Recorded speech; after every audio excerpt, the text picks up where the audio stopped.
It's a beautiful day in Bradenton, and Pirates Spring Training Baseball is brought to you by McDonald's. Palm trees, sunshine, try to thaw you out a little bit here as we got baseball for you. Exhibition action from Bradenton as the Rays and the Pirates face off here at Lecom Park. And welcome into the booth. Joe Block and Bob Walk with you here today as the Pirates off to a pretty good start so far in Grapefruit lead action at 10-3.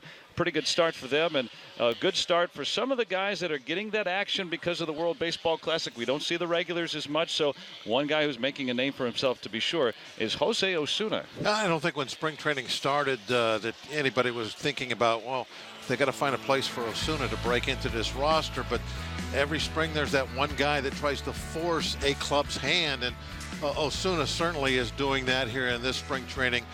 Just hitting the heck out of the ball. It's not just his batting average. It's up there and very gaudy. The power numbers are there. He's hitting the ball very hard over the fence. Another home run yesterday.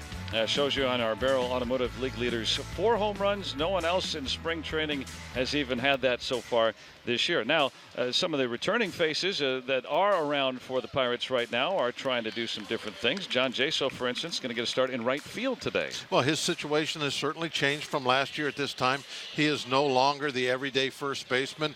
The youngster Bell has come up, and he has been giving that job. So, right now, Jaso has to find places he can play to get into that lineup. He's such a competitor. He loves playing. That's why he wanted to be in the National League. Didn't want a DH, wants to be out there. So he's trying to make himself more versatile. A couple of guys that will be behind Drew Hutchison today as he continues his audition for the starting rotation. Pirates and Rays coming up next, right here on Root Sports.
Started for the Buccos here today as the Pirates take on the Rays again. They met up just yesterday down in Port Charlotte, and Hutchison, one of the 4 guys or so that are trying to fight for that last rotation spot.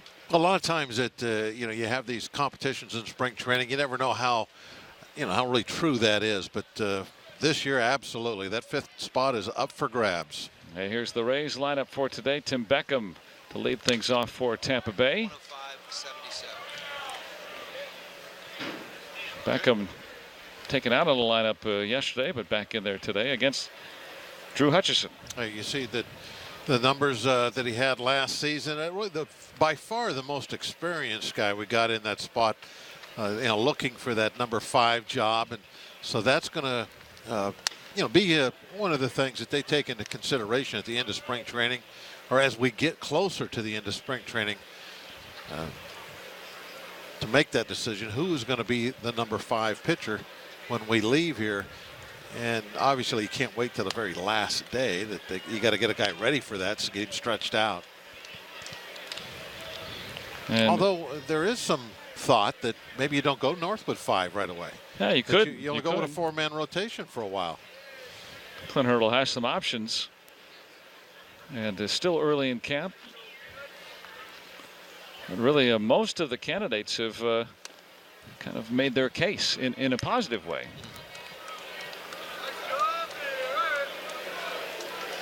Tim Beckham, the former number 1 overall pick.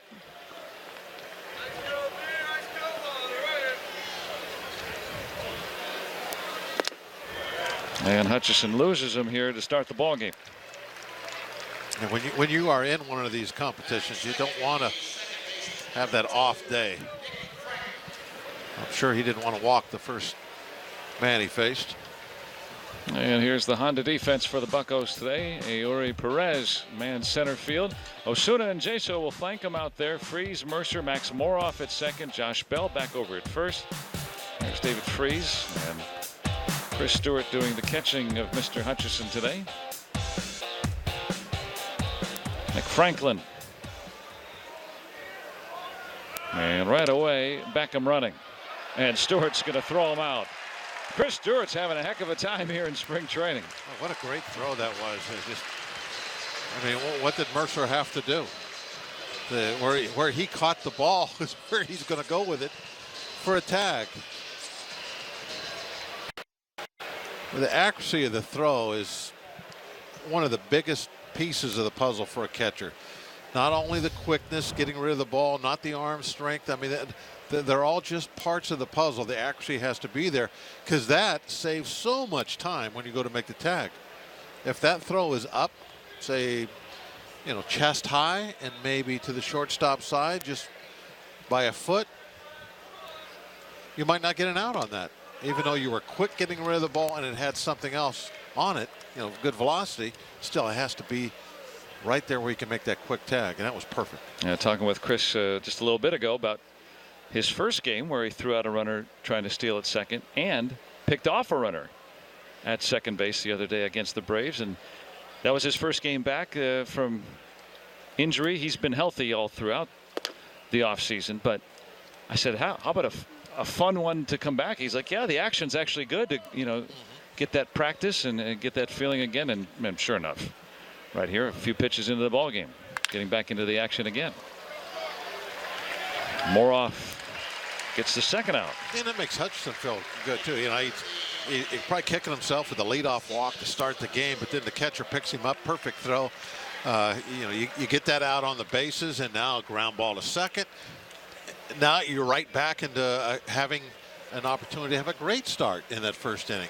Get a quick out here, and now you're rolling. Things can turn around so quickly. That's why the middle part of being out there pitching is as important as anything else, because if you spend a lot of time kicking yourself about something you did wrong, you have to be able to quickly turn that page. When something doesn't go right, you make a mistake, whatever it is, you got show a little emotion, maybe snatch the ball back from the catcher, whatever, but it's over with now. You got to go to the hitter. You got to look down there at that catcher and totally forget about what just happened. And even though a lot of the guys that are fighting for that rotation spot are rookies or are very much in the first throes of major league action, Hutchison, much more experience. He's pitched about 2.5 major league seasons. Look at that nice inning, huh? Started with a walk, ended up perfect. 12 pitch inning for Drew Hutchison. Faces the minimum, and the Buccos coming to bat.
Bradenton. Exhibition baseball at its finest. Just kick back, relax, and enjoy this one here today. Thaw you out a little bit after some snow back home.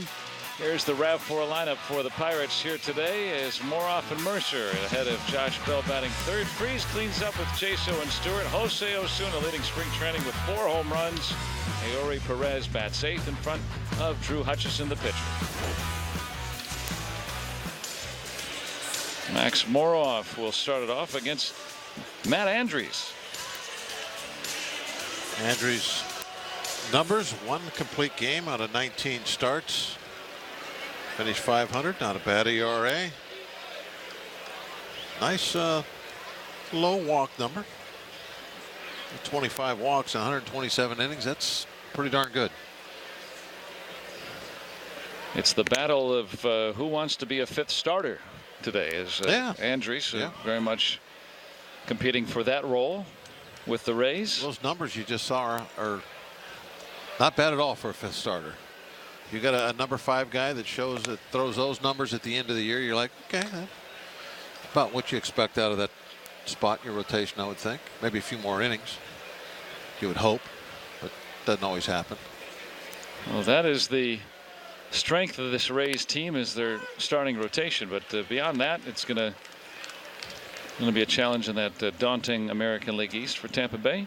Now that's the spot you need to start. That builds the foundation. And you figure out how to score the runs later, but you got to stop the other team first. It's like any other sport. Build that good defense. That keeps you in all the games, gives you an opportunity to win. And in baseball, the defense revolves around starting pitching. That's the first thing about keeping the other team from scoring, is you got to have those good hurlers out there. A lot of young ones on this team. Count full on Max Moroff. A lot of opportunities for guys to get playing time now with the WBC in action. Moroff, one of those youngsters that don't have all the regulars here, so they get the extended time. They get the at bats, and Moroff starts things off in a positive way. A leadoff walk. And Moroff, when he did get called up last year, only 2 at bats and did not see action again in September. So this is a real serious audition for him, and said he really learned from his experience, even just being up for a short period of time, is how they do things. Just simple things on, what is it really like to sit in a major league dugout during the game? I mean, those are kind of questions in your mind if you've never done it. You wonder what it's like up there. And then when you get a little opportunity late in the year to come up and have that cup of coffee. Or in your case, 6. Yeah.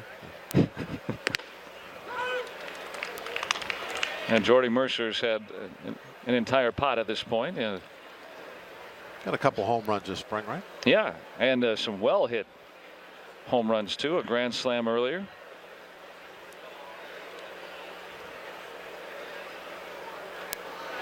Yeah, he's one of the few guys, Jordy Mercer, who he's going to be a starter, and he's here. The World Baseball Classic poaching 7 Pirates, 5 from their normal starting lineup. Jay Hay, nice day yesterday. They were playing, I guess, at the USA team exhibition game, you could call it, and he got 4 RBIs, a home run and a double, right? That's already underway. The U.S. starts their action tonight against Colombia. The Rays' Chris Archer gets the start there. Francisco Cervelli with Italy. They had their big comeback over Mexico last night. Francisco, big part of that 9th inning rally. Yeah, McCutchen and Harrison with the U.S. Marte and Polanco with the Dominican Republic. Cervelli with Italy. Eric Wood with a home run for Canada. Minor leaguer trying to make his way.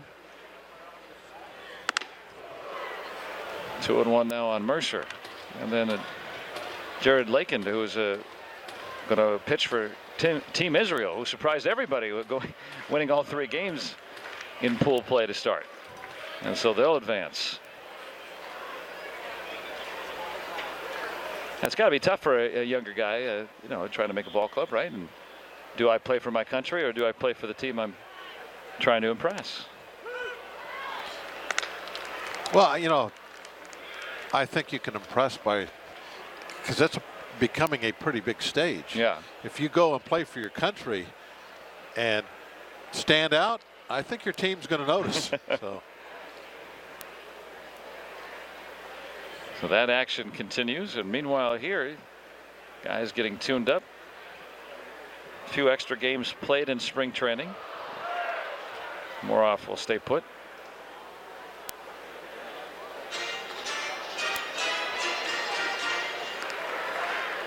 And on a year where, Hutchison is fighting for a spot, and the Pirates don't have that final rotation spot decided, or, really looking at some of these utility type players and what they're going to be able to do. A little extra time in spring training may be beneficial to the Buccos. Moroff running.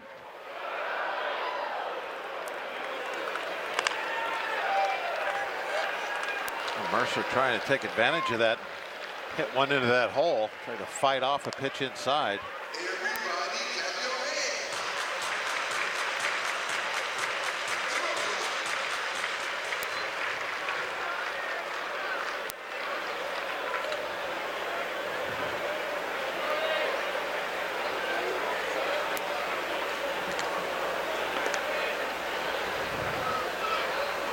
See if Moroff's going here. He's staying put, at least for the moment. Smothered by Casale. Not a big base stealer, but Moroff can go. Now this is a ball that if you're kind of anticipating, you might be able to move up on, because that is blocked, but still gets away from the catcher 7 or 8 feet. So it's going to take him a little time to get over there, grab it, gather himself, and make a throw. But you have to really be thinking, okay, the ball in the dirt, I'm gone. And pretty good lead. 9 steals last year for Moroff. He'll go on 3-2. And just trying to get in motion, stay out of a double play, maybe open up a hole for a ground ball.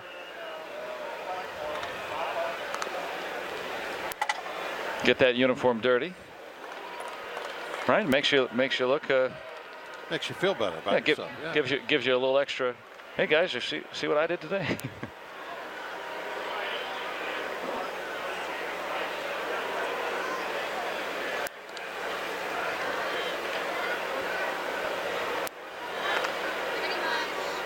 Moroff last year with those 9 steals hit .230 in Indy, but like he did to start the game, drew a lot of walks. Got on base 367. That's almost 37% of the time he got on base. That's very good. See if he's running again. Yep. Hangs up there, and that'll be the first out.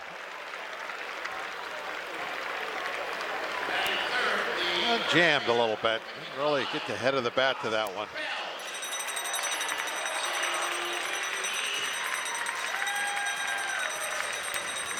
Both times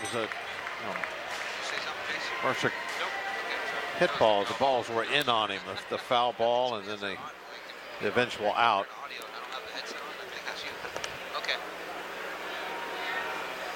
Now Josh Bell.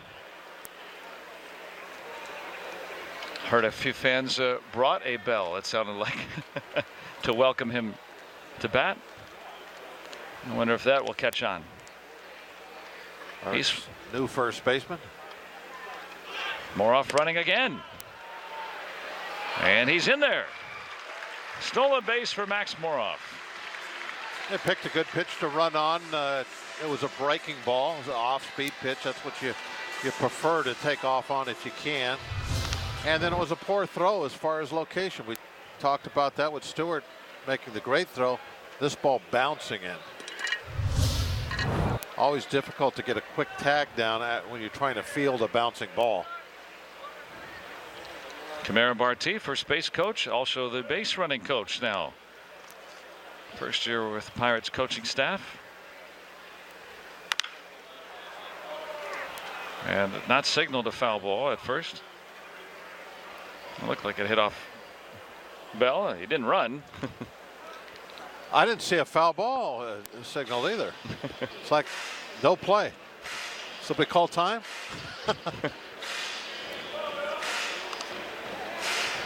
Ryan Blakeney, the home plate umpire. Joey Cora, third base coach, new Pirates coach as well. He'll be joining us a little bit later. Pick his brain about coming to the Buccos. He managed the Altoona, the AA club last year, so second year in the system.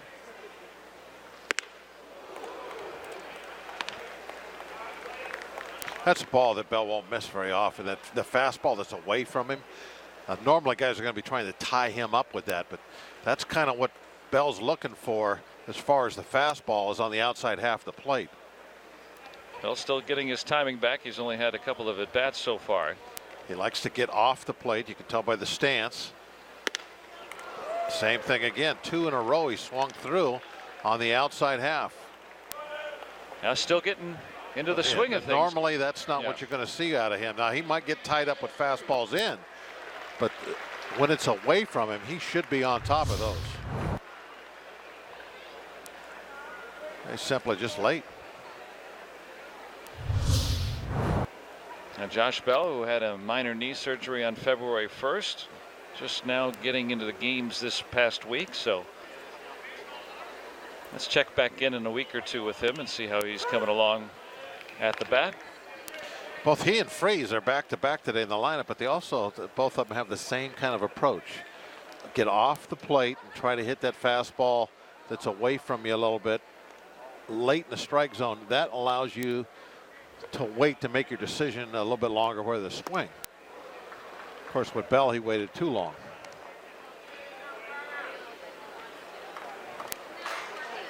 But both guys, their game plan is hit the fastball hard the other way and hope you get something slow that's left up. And that's the ball they're going to turn on and pull hard, maybe out of the ballpark.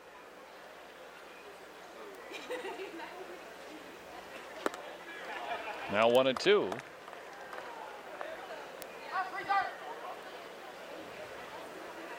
.21 pitches so far for Matt Andriese.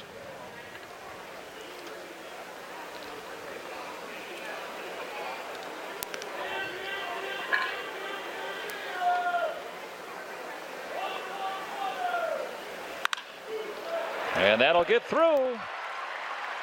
And with 2 outs, Moroff on the move. He'll score a 2-out RBI single for David Freese, and the Pirates start off on top. That's a good example of what we were talking about. Freese, he's thinking the other way. And they opened up a hole over there for him. Second baseman shading up the middle. But look, they're pitching him away. There it is. Kind of right down the middle. And because of the way he approaches his at-bats, that's where he's going to hit it. Now, most time he'll lift that ball, get it in the air. This time he put it on the ground, and that was all he really needed to do with that big hole. RBI single. Freese's 4th spring RBI.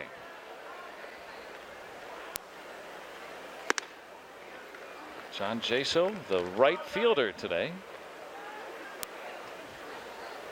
Yeah, he's a little different. He's got that back foot up close to the home plate. So when he actually gets in the hitting position, his hands are right on the edge of the strike zone.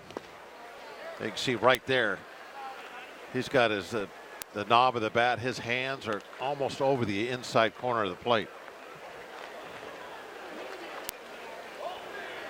Is it difficult for a pitcher to try to pitch on that inside edge when a batter crowds the plate, or does it make it easier? How does that go? It depends on the pitcher. I mean, everybody's different.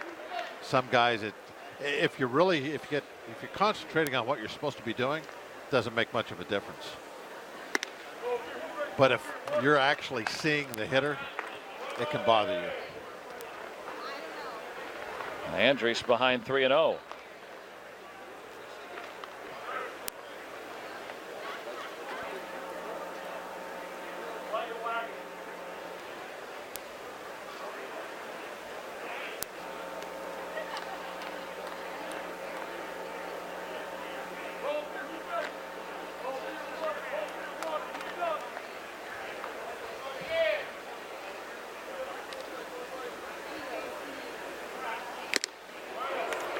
Now 3-1. Hey, why not 3-0, right?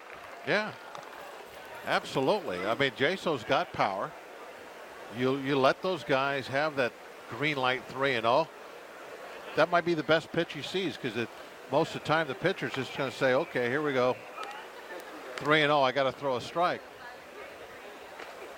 Now you have to have confidence in the hitter that he's going to be disciplined enough to only swing at the exact pitch that he wants to hit and not chase anything. And get himself out.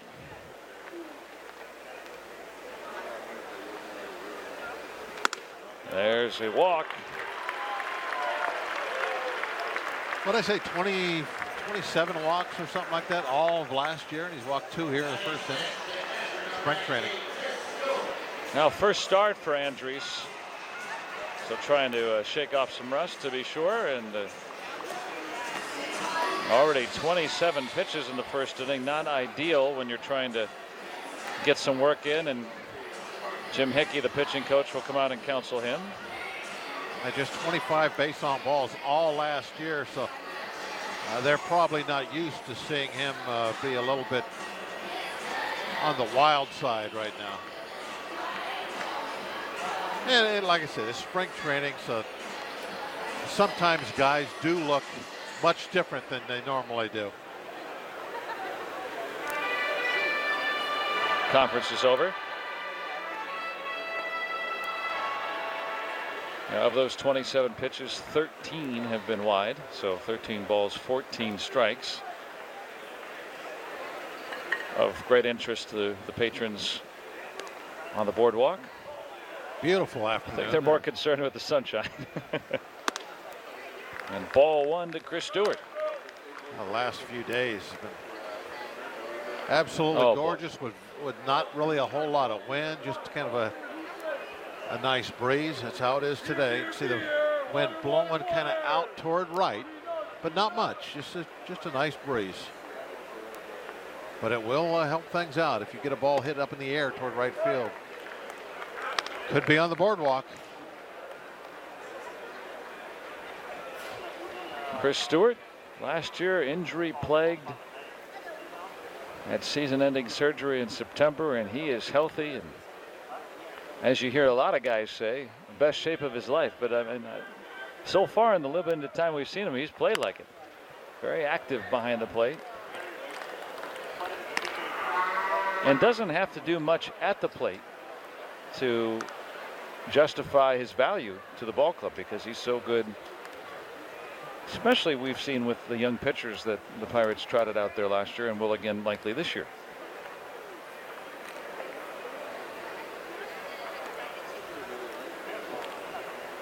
Two on, 2 out, a run in. And strike 3 call. Now the pep talk works. Pirates get a run. No freeze warning here in Bradenton. It's beautiful at the beaches, and the Pirates have a 1-0 lead.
Brought to you by the McDonald's mobile app. Get tasty offers sent to your phone each week when you download and register the McDonald's mobile app. By Bordas & Bordas, official legal partner of the Pittsburgh Pirates. And by Day Automotive. We're going to make your day. Let's go Bucks!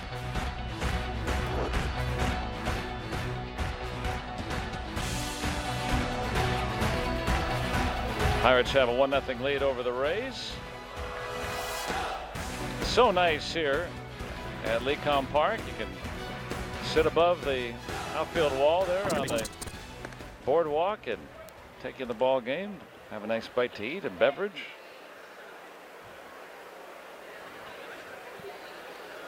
One of the crown jewels of spring training here in Bradenton. Yeah, one of the places where the best ticket in the house might be standing room.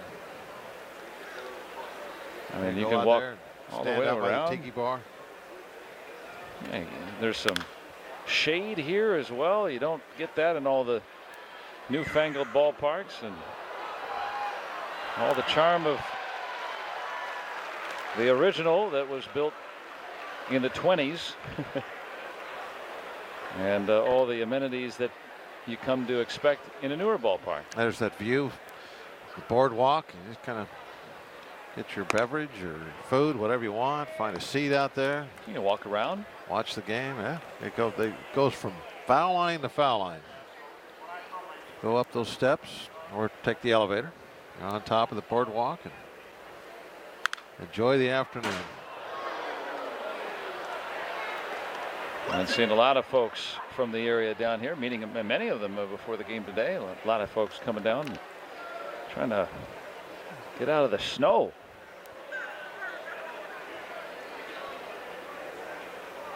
Yeah, since we left, winter arrived. My last day in Pittsburgh was 74. Count full on Gillespie after Hutchison faced the minimum in the first. Now they always show the temperature back in Pittsburgh to all the astonishment of the patrons here. Could it be that cold somewhere else? 33 back home. Yeah, humidity. I like it. There you go. Wind and humidity were right there. Fine, yeah. No problem. Just we could be playing this game at home. Same humidity. Hey, hon, what's the humidity going to be today? Just don't have the same palm trees. Yeah.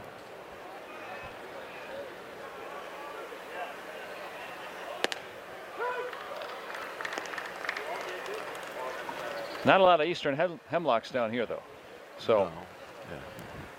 you know, to each their own.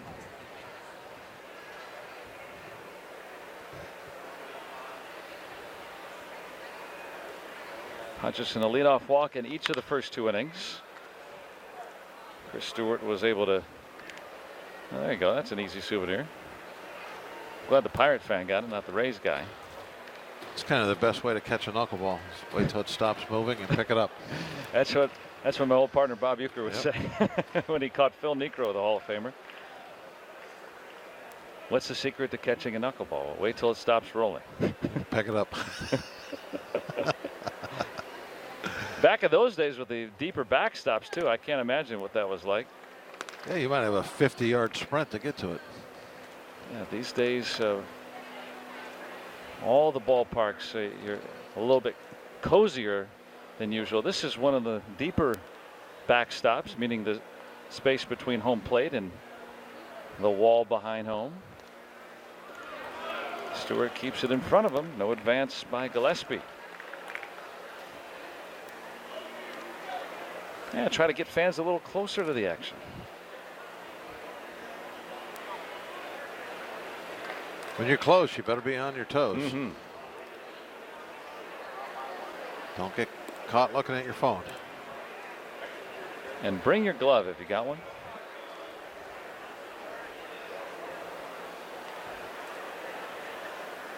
Winter gloves up north, baseball gloves down here. Now 3-2 on Curt Casali. Well, Hutchison rebounded nicely in that first inning, but running into a bit of trouble here.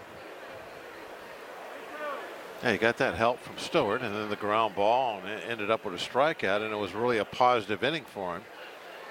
And he would like to take advantage of that and get on a little bit of a roll. Deep but playable out to Jaso. I like that tap flying off out there. Made him look fast. So one away. And tickets are on sale for the 2017 season. Don't miss all the big games like Zambelli Fireworks Nights, Bobbleheads, Free Shirt Saturdays, Fan Jams with Flo Rida in Chicago, and a lot more. Plus matchups against the Yankees in interleague play, the Cubs and Cardinals, of course. Get your tickets at Pirates.com.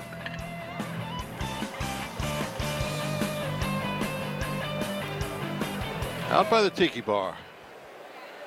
You know, and also when you're out there on the boardwalk, if there's anybody working out, doing things on the backfield, you can just turn around, you can watch that.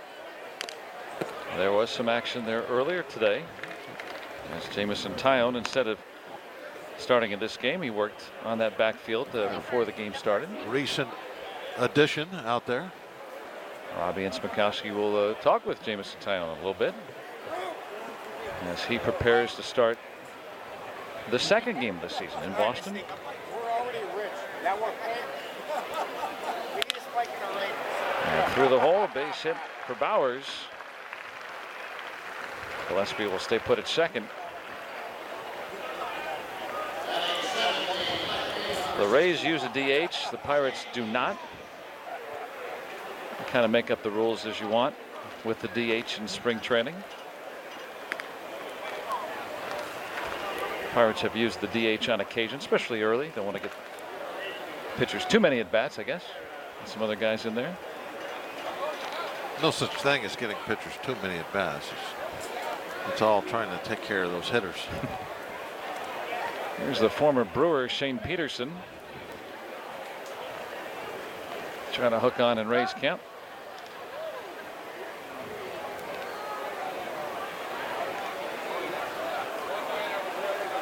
Well, now Gillespie's dirtied up a little bit. I think you need to get the pitchers in spring training as much live pitching as they can, especially in bunt situations. So we've seen year after year how important it is for the pitchers to be able to do something with the bat. It'll be an infield fly, huh? And Mercer makes a second out. First and second. One out. So that's that. Peterson turn back to the dugout if you want to.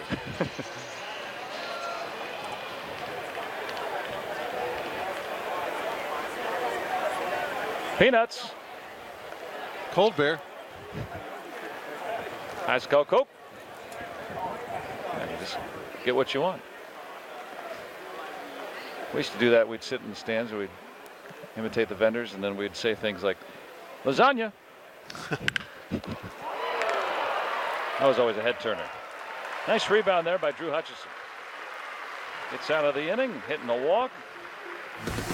And the Pirates got a 1-0 lead.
Bradenton for Pirates baseball. Bucks and the Tampa Bay Rays at Lecom Park. I'm Robbie. It's Mikowski. Well, when you look at the Pirates for 162 games this season, they're used to playing in front of packed big league ballparks. But in late August this year, they're all going back to the Little Leagues. Well, at least for a day. On Sunday, August 20th, the Pirates and the St. Louis Cardinals are going to play in the MLB Little League Classic in Williamsport, Pennsylvania.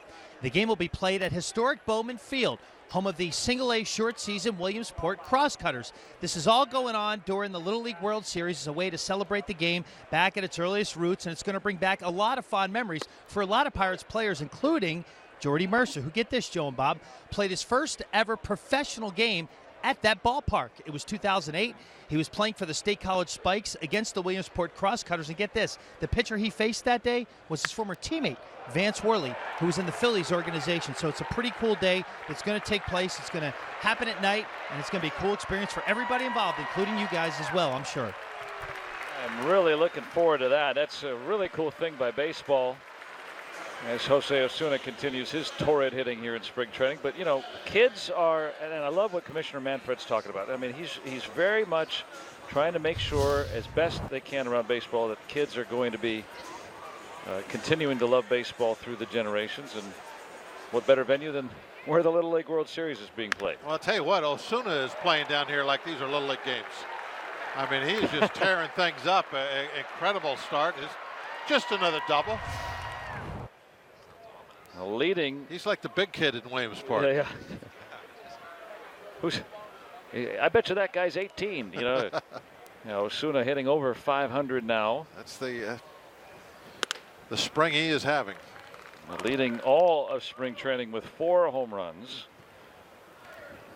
And it's not like, you know, you're hitting 5, whatever, but it's a bunch of singles either. I mean, he's had 6 it's extra not bases. just he's got a great batting average. It's slugging percentage, his oops or ops or whatever you call it. That's got to be up there pretty good. Yeah, his OPS probably over 1,000 at this point or better. As a pitcher, I like to call it the oops. Yeah. Because that's how they get a high one. Is a lot of pitching oopses.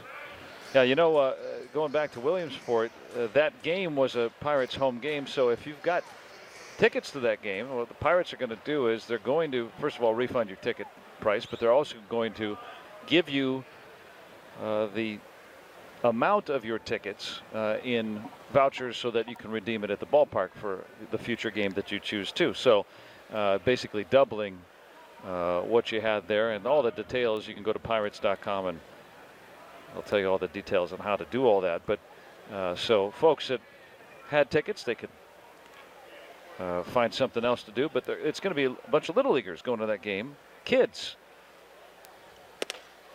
I bet you cotton candy sales per capita will be higher than ever. Hope it's pink cotton candy. I learned my lesson last year. But no, when I worked in the minor leagues, they would sometimes have like 9:30 in the morning games where you would have a bunch of kids. They all load in the school buses, and it was, you know, a few chaperones, but almost all kids. And you'd hear the shrilling, you know, the high-pitched screaming and all the enthusiasm and chants. And it's going to be such an uplifting, fun thing. And it reminds us all when we were all kids what we thought of the game of baseball. And guess what? It really hasn't changed all that much, has it? No. All the screaming and chanting be like a WBC game. Yeah. That's one of the things I like about the World Baseball Classic. Mm-hmm. Is that kind of enthusiasm that, you know, it's tough to generate that on a daily basis for 6 months, but you get that little tournament going and wow, it's fun. Perez taps it foul. Let's look at our Allegheny Health Network injury update involving a Pirate in the World Baseball Classic. Starling Marte against the Pirates injured his right ankle in that exhibition game right here at Lecom Park. He's expected to return tomorrow, though. Yeah, it can't be that bad of a deal. He's expected to play tomorrow. Yeah, and the game for the Dominican Republic against Team USA. So he's not going to miss a chance to. Polanco played center field in his place yesterday. They moved him from, I guess he had been playing right, into center. Andrew McCutchen is on the Team USA along with Josh Harrison. So listening to the game yesterday, the Dominican Republic game, and Polanco knocked in the first run that they scored. And Francisco Cervelli for Team Italy, that leadoff double in the ninth inning. 5 runs without an out, and they walk off winners against Mexico yesterday. So the excitement continuing. Team USA will get in action. And as we talked about earlier, it's fun to see the guys on the cusp get a longer look. As Perez continues to battle. You know, as an outfielder, there aren't too many, true outfielders here in camp for the Pirates. And, Osuna, a first baseman by trade, but he's played more and more outfield. Can certainly play the corners for you. Perez can play center as well as the corners. Will the Pirates have a 4th and/or 5th outfielder on their roster to back up the big 3? Perez runs well, but hard hit enough that Hager can get the first out.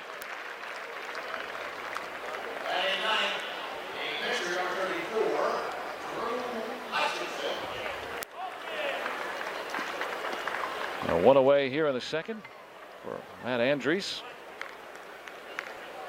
That pitch count already to 41 here in his first start. A chance here for Hutchinson to kind of get a bat live pitching situation. You can take as much batting practice as you want as a pitcher, and it's not going to be anything like stepping in there against an actual pitcher. Even if they're sending you over to minor league camp in the camp games, I mean, the pitching over there, the live pitching, is going to be the same. I think there's something in that too, and you can have your pitcher that's over there every time somebody gets on, go up and work on just bunting that day. Every time there's a sacrifice bunt opportunity, you send the pitcher up there, let him. The camp games, you don't have to follow any kind of rules, just do whatever you want.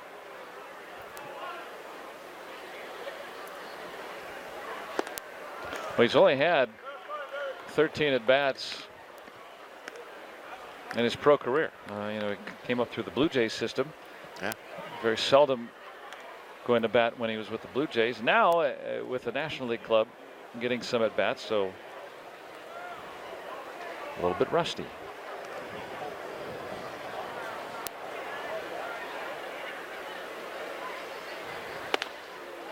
And Hutchison is the second out. So Osuna, after that leadoff double, still there.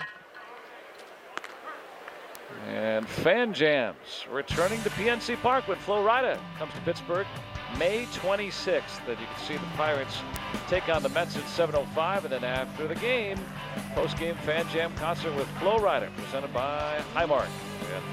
Go to pirates.com/concerts. Come on out and, that's a lot of teams are doing that with the Pirates having a lot of fun with those post-game concerts. You get a ball game too. Pretty good. Now that's going to be it for Andriese. One time through the orders enough for Kevin Cash and company.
especially in spring training. Everyone gets a good seat. A lot of race fans too, of course, in the area here in the Tampa Bay region. It would be for the Rays. It would be like if we were having spring training in Washington, PA.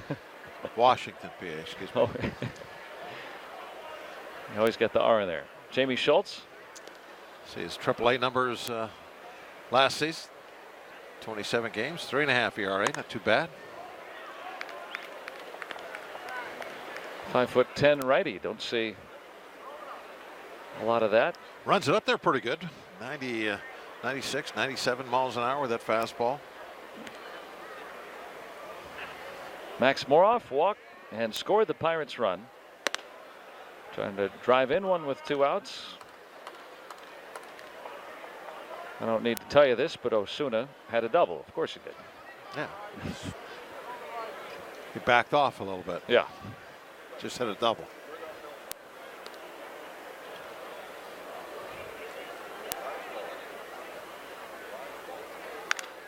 Uh-oh. Look at it, duck.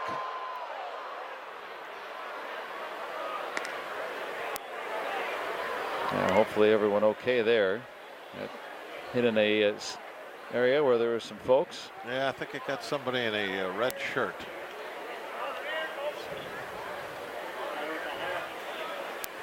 Bats are always, we talked about how cozy this place is. You got to be alive for the balls. Well, the bats also can come in there.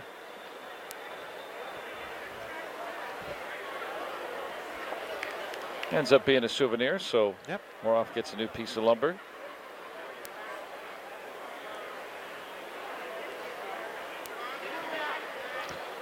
Counts as a strike.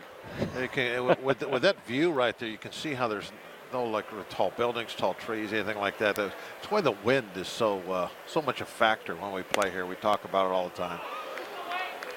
Very short ballpark, and this close to the ocean, there's always some kind of a breeze. And there's nothing to really knock it down or affect it. When you say we're close to the ocean, applause for the fan is okay. That you know how people usually determine the distance by time driving? I don't think that would tell people how close we are to the ocean. We're about, I'm going to take a guess there. I'm going to say we are 9 miles. 9 miles, or about, at about 11 o'clock in the morning, 2 hours. No, it doesn't take that long, but traffic, it does thicken up around spring training, of course. So Moroff has drawn 2 walks today, and we're starting to get a glimpse of what he was doing last year in AAA. Jordy Mercer flied out. Got a 2-out chance here with 2 men aboard.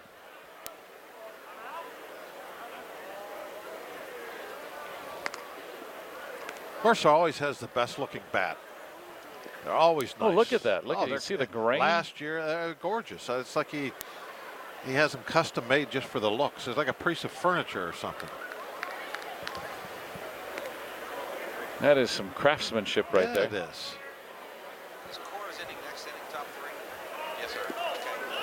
Sally keeps it in front of him. Most guys use the pine tar, uses liquid pledge to keep his bats nice. Osuna stays put at second. Yeah, there are some rules with bats. You can't do certain things, certain colors, but that that's a burning, nice looking bat. Yeah, just burning that color in there. Flame two-tone, yeah. Very cool looking.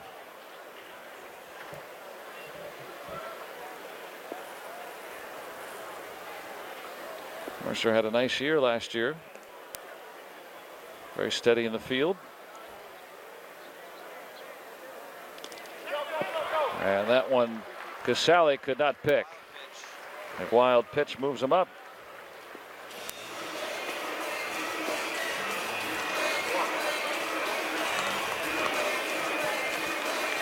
And now a base hit, might be able to play it a pair here. Well, you talk about style. Got the black and gold everywhere. Yeah, little Steelers down low there. You gotta keep that balloon handy. Yeah, very breezy.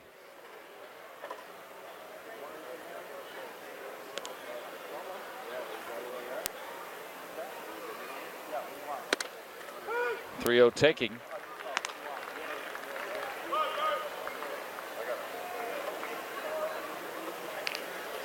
Well, Mercer has hit a grand slam already this spring. He's got 2 men on here. Josh Bell waiting next. I saw that one home run he hit was just a line drive into the boardwalk in left field. This time an easy play for Beckham.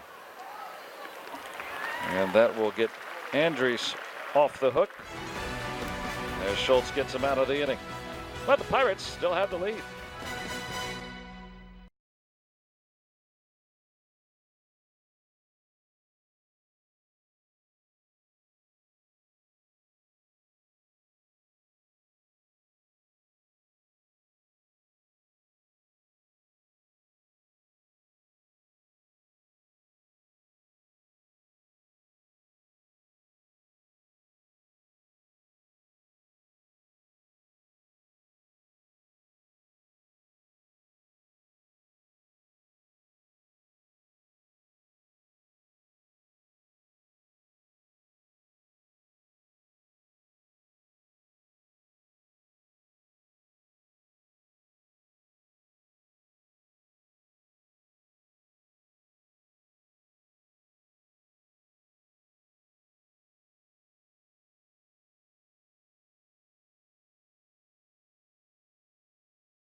For Root Sports and his family and friends here at the ballpark. As the Pirates have a 1-0 lead, we're joined by Pirates third base coach Joey Cora joining us. Hey Joey, thanks for coming out in the game. Hey, thank you guys. Having a good time here with the guys and nice weather, and we better enjoy it before we go to Boston because I know it's going to be cold and freezing and all that stuff. Yeah, and Montreal too to finish up spring training. Yeah, well, Montreal is on, under the roof, so it's not that bad. We'll get to hide there at least. How are you liking being here with the Pirates? I know last year you were in Altoona, the second year in the organization, first with the big league club. How's it been for you? It's been good. I mean, these guys have treated me like I've been here forever, and they embrace me in the way I am. I know I'm a little goofy at times, but they accept me as one part of the family, which has been great. Well, part of being in the big leagues, as you know, is you got the guys have to have fun, and if you're a little goofy, I mean, that adds to the mix in a very positive way. Yeah, hopefully it does. But you know what's better when you win like 100 games and win the World Series. Yeah, that's when you really have fun. That'll make everybody smile. And that's the goal. That's for sure. And that's the goal. Now you've done this before. I mean, this is nothing new for you to coach third base. So, when you come here, is there something that you do differently now here? Because as you know, with the different managers, you have different influences. What do you do differently? What's the same at third base? No, I'll be honest. To be honest, this team is very similar to the team that we won the World Series in 05. A lot of speed, good defense, good pitching, and Clint is very aggressive, as it was Ozzie at then. So it's very similar. So hopefully we get the same results. Do you have to kind of learn the players, almost like a catcher learning pitching staffs? That who picks you up early, who does a good job of that, who's fast around second, all those kind of things. You got to have a scouting report almost with the players. That's out of here. Yeah, it is. Sorry. That's all right. We can ignore that for a while. I don't know about that, but yeah, you need to know the players, how fast they can go, who takes a good lead, who takes good cuts around the bag, who takes the sign, who doesn't, who you have to give the sign quick and slow, all that kind of stuff. But they have to learn me too, because at times I can be quick. I'm usually very aggressive, coaching third base and sending people, and that's the way they got to learn me the same way I have to learn them. What about signs like for hit and runs and stuff? You got to figure out who gets that stuff and who doesn't, and maybe slow down or give a different sign for a different player. Does that come into play too? No. They need to get the sign, so if they get fined by Clint by $500, which about 20% of that is going to be for me. So I try to give it as fast as I can so they can miss it, so I can make some money. No. I mean, these guys are pretty good. They've been pretty good so far, getting the signs, and they're into it. They have worked very, very hard. Again, it's a matter of me learning them and them learning me the way I give signs and the way I know they can who can get the signs and who can't. There's some new rules this year about where the coaches can stand in the box. I guess trying to keep them a little deeper away from the hitter. Is that going to change the way you like to coach third at all? I have a couple conversations with the umpires, and what I've been told is you can stand whatever you want as long as the other team doesn't complain. So we're going to push it to the limit until somebody complains. But I like to get deep. I like to get out of the box. I like to move a lot. I like to talk a lot. So that might come into play. But we'll see how far we can take it. Are there places you stand because it allows the runner to have a better angle at picking you up, say when he's rounding second or third, that sort of thing? Well, there's some goofy places like the one we opening day in Boston. Boston is probably the toughest place to coach third base because of the wall and lack of foul territory. So that's it's going to be a challenge. And it was a challenge when I called there and when I coached there. So that's a little different. In our place, it should be okay, kind of normal. But in places like Boston, you got to change where you stand. At times, you even sending people and you're in fair territory because that wall, especially the ball's down the line. So it's going to be kind of different there. Hey, Joey, you're also coaching the infielders too. So what have you been noticing from some of the guys that are new to us, new to you too? For instance, Josh Bell working over at first base today. How's he starting to come along? I know he's just getting back into action, but we're curious because he'll be a rookie this season. Well, he's been working very, very, very hard, even though they started spring training a little late because of the knee surgery. But he's probably worked harder than anybody else in the infield because he's been rehabbing and he's been one-on-one with me and KY most of the time. So he's been working very, very hard. He's a good student, and he's going to be okay. He needs to have a little bit confidence, but that comes with experience and playing games. And right now, he's just part of that group, and so he's normal now. So he's just playing every other day and what have you, and just being part of the group. I think that's going to help him a lot too.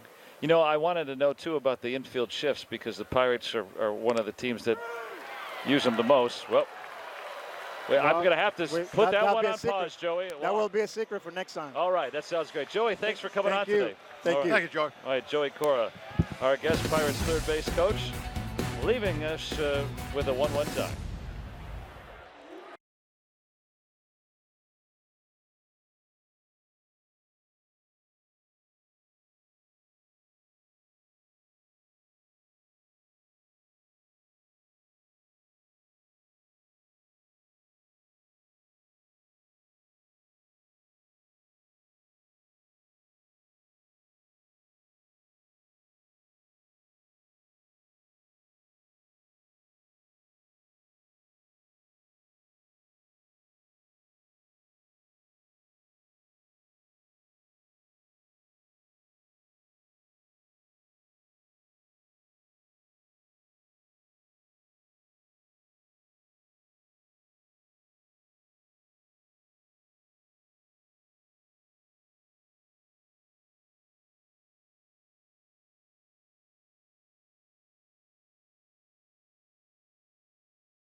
our UPMC scoreboard. Pirates 1, Rays 1 after the Tim Beckham home run. Great scoreboard, isn't it?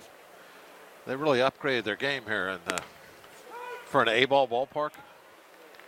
Yeah, the Bradenton Marauders play here, the Florida State League champions. Yep. That is life size. Look at that. Well, that's out right by there. That's kind of just their like message type board, you know, where they can do all kinds of things. They still have the traditional scoreboard in the left field wall. Pirate Parrot has his own scoreboard he keeps with him. Flip phone. That's a little on the old side. The Blast Special. And Bell strikes out to start the third. Now, Steve Blass has an iPhone now, so he's up there. But Pirate Parrot still. How old's the Pirate Parrot? 28? He should have a. The right? Pirate Parrot is he was born in the 70s, I know. Yeah. He's up there a ways. Yeah, he should be in with the new. That's okay. Ask Brownie. He knows. David. Brownie just sitting next to us, but he's busy right now, so can't bother him. He's calling the game. Yeah, I know. On radio. Yeah, he's locked in. He's going to do all that talking. As is David Freese. He had that 2-out. There they are. RBI single. There they are. Lively conversation going on. There's a pause in the action. Apparently, they're actually. Greg start talking again. Pause for effect. Yep. You know, you got to let the crowd noise kind of come into play a little bit. Can't just always talk. A little ambience. Yeah, Rock. I think Brownie's looking at something, maybe on the note sheet or something. Yeah. Rock is analyzing. Yeah. Yawning. No, that's him talking. He was screaming. Do they have a monitor? Let me look over here. You just try to get in their shot now? Is that? No, I just wanted to see if they had a monitor, okay. To see if they knew they were on TV. I mean, they'll put us on if you want to be on TV. I mean, no, I know. Yeah. Yeah. Oh, now they know. The gig's up. There you go.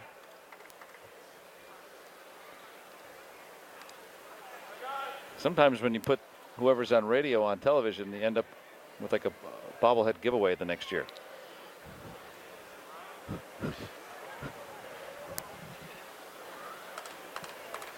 So far, nothing really inspiring. Brownie's dominating right now over there. Well, I mean, on radio, you do that, right? Yeah. Freese draws the walk. Hey. So one on with one out in Pirates Spring Training Baseball. Always live with the MLB.com at-bat mobile app. You can stay connected with all those great radio broadcasts, video highlights, stats, news, and more. Download MLB.com at-bat today, the #1 app for live baseball. On your flip phone or tablet. Right, Pirate Parrot? No, you got to have a smartphone. Yeah, I don't think it comes out on the flip phone very well. John Jaso playing right field.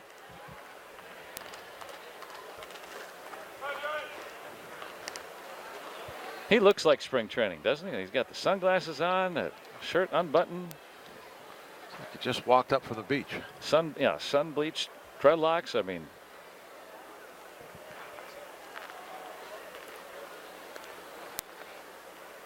now if he were in flip flops, that'd be about perfect. Skied into that Florida sunshine, and Souza squeezes it for the second out.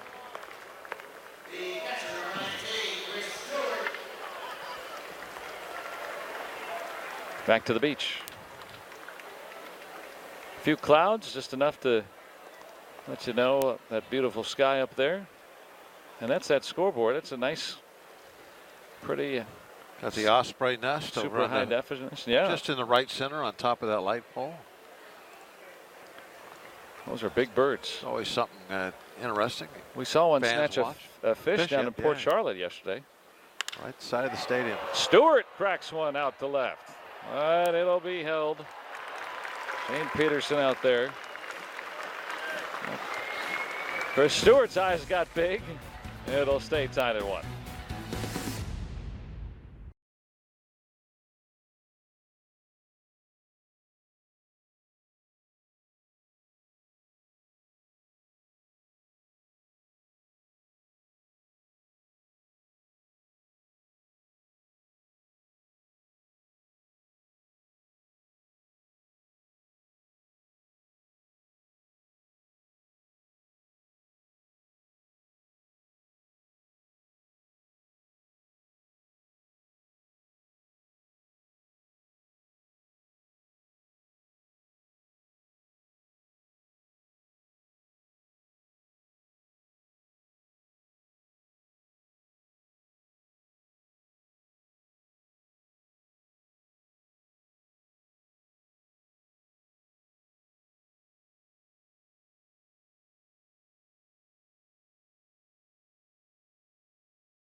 At Lecom Park, where it was a special day today and also a special season back in 2016 for the Bradenton Marauders, as this morning before the game, the Florida State League champion Bradenton Marauders received their championship rings.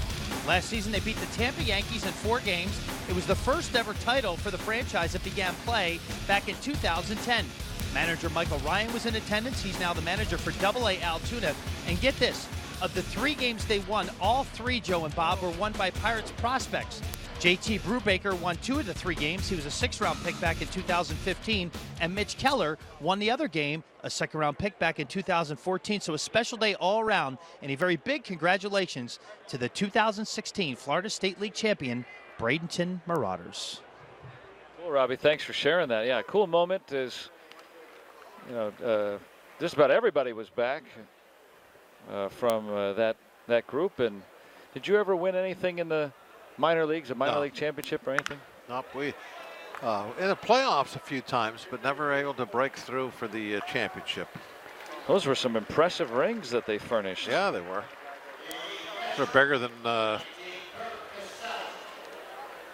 the older World Series rings. Yeah, the standard has changed.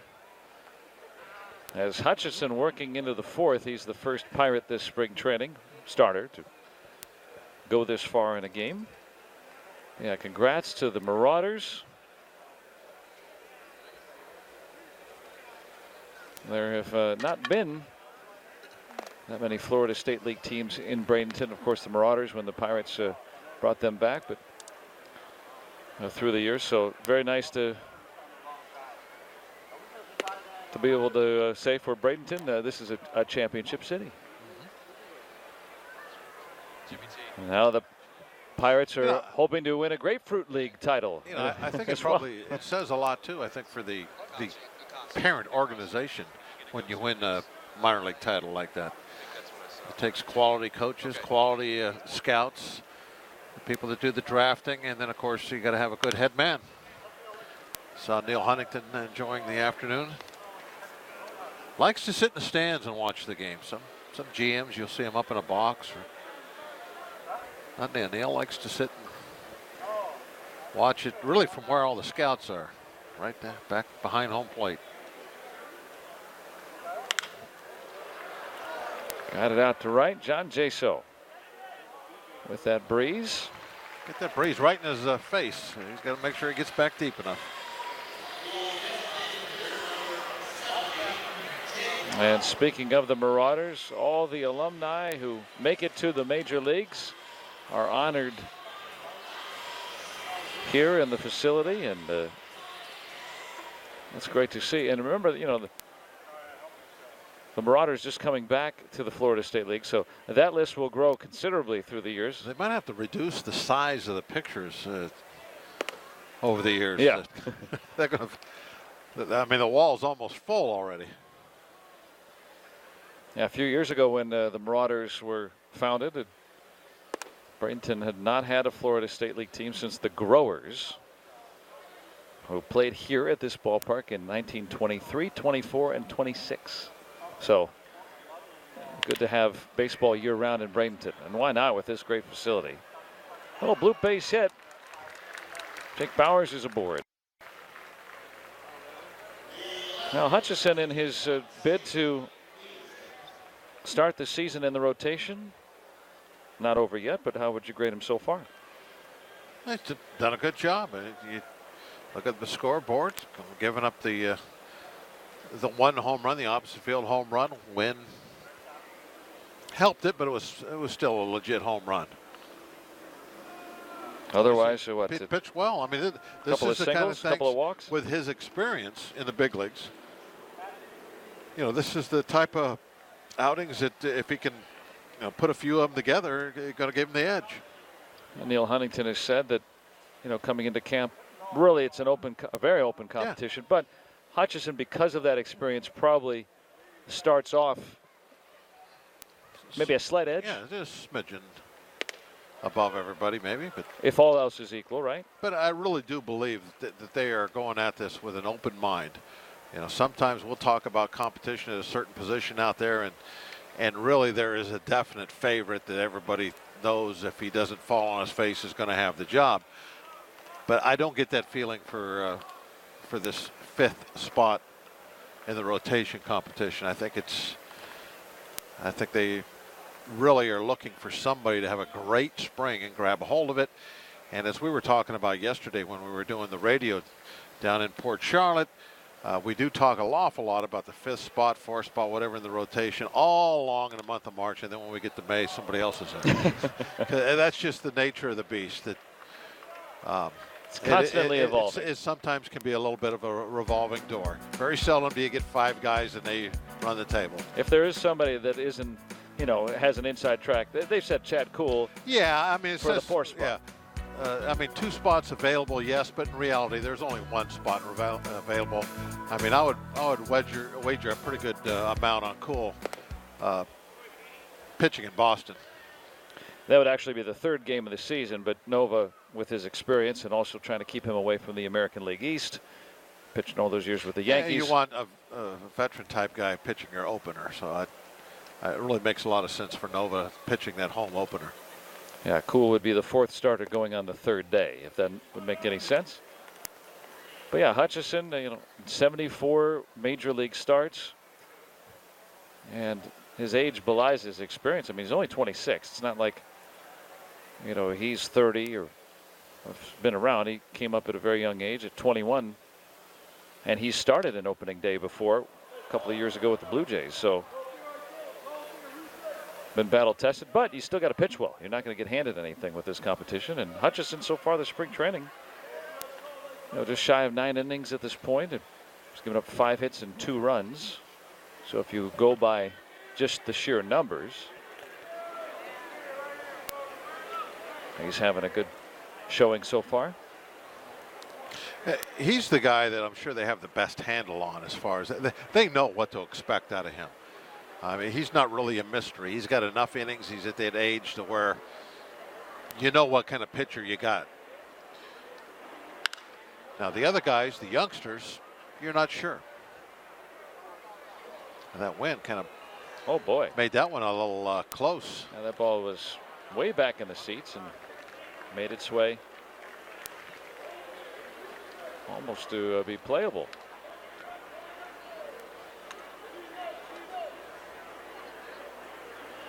.61 pitches for Hutchison. That's about where they want him today, so Peterson might be his last batter.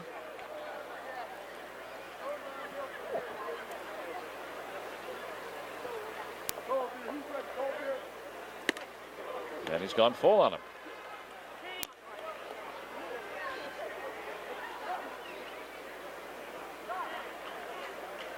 Well, Hutchison wants to finish 4. He's pitching deeper than any Pirates pitcher so far in spring.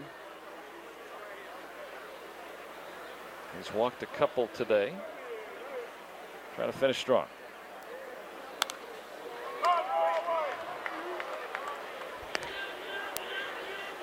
And on 3-2 with 2 outs, Bauer's running.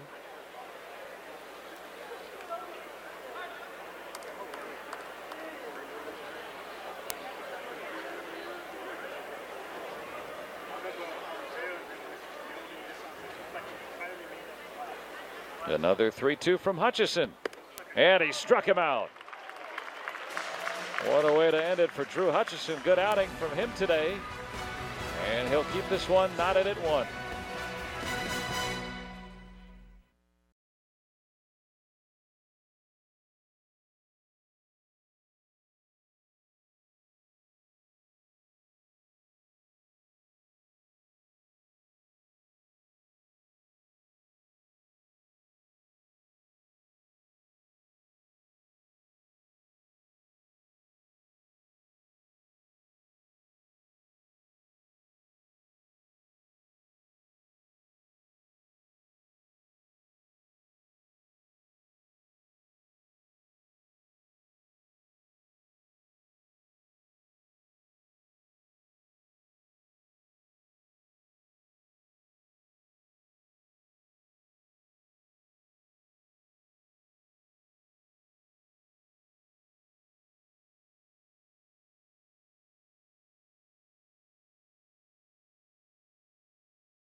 by the Chevy Traverse and your Western PA Chevy dealers. And by UPMC, life-changing medicine. Let's go Bucks! Jose Osuna. Start things for the Buccos. 1-1 tie here today, and great place to hang on out using that sunscreen. Plenty of Rays here today. Osuna ripping a double his first time up. What else is new? Getting over 500. Broke his bat. And he's retired to start the bottom of the fourth.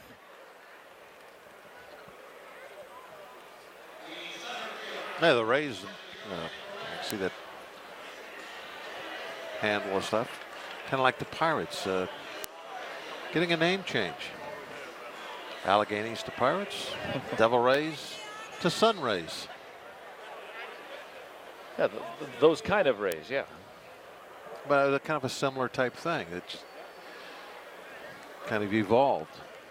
A lot of the team names developed or changed. In the Pirates' case, well over 100 years ago. The Rays were just in their infancy when they kind of moved away from the sea creature to the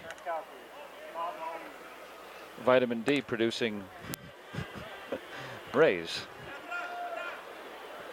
I think it got to where a lot of people were like just kind of shorting, not saying the devil part, just saying the Rays, and then they started mixing in some of the sunbursts in their logos, and you saw less and less of the fish, and then they decided, let's just make it official. Well, they changed their colors. Remember, they had that kind of rainbowy look to start things, and then they turned to kind of a green, dark green as their main color, and now the Columbia blue. Yeah, if you're going to go sunshine Rays, you have to get more of a sunshine, the sky, sunburst. Or a lot of people named Ray. The green just doesn't go well. It goes good with a fish, the deep green sea, but it doesn't go good with the sunshine. So. He's agreeing with the sunshine today. Yes. Yeah. He likes the sunshine. Got the fanny pack. He's ready to go. Yeah. See that's the new colors. Blue and light blue. Property of the Rays. The shirt or him? I don't know. He might be employed by the Rays. Yeah. Has to turn that shirt in at the end of the day. Look out! Look out! Look out! Ooh. Almost got the umpire in the head. Yeah, I got a ricochet out to Ryan Blakeney behind home plate. Yeah, we have to be on our toes back here. We have a great vantage point. Ball gets back here quick. That's another advantage. It's not just the fans that get a great view. We do too. We aren't that far away, just like that. Perez will draw the one-out walk.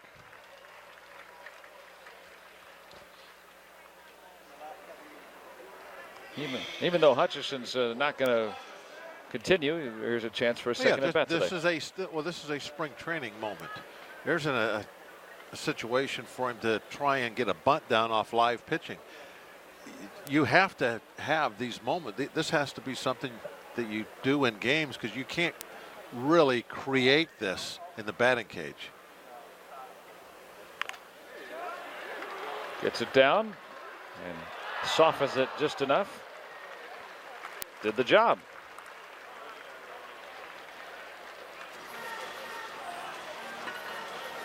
You hit it a little bit harder, though, you're going to get the lead runner. Yeah, ideally, I mean, it was a good bunt, but I can't praise it too much, because a good bunt for me, when you're bunting somebody to second base, is a bunt on the first base side, because a real aggressive third baseman will turn that into a force out at second, because he has nothing to do but get in there and take the bunt away from you, where the first baseman obviously is holding on the runner, so you got room over there. If you bunt it a little hard, big deal.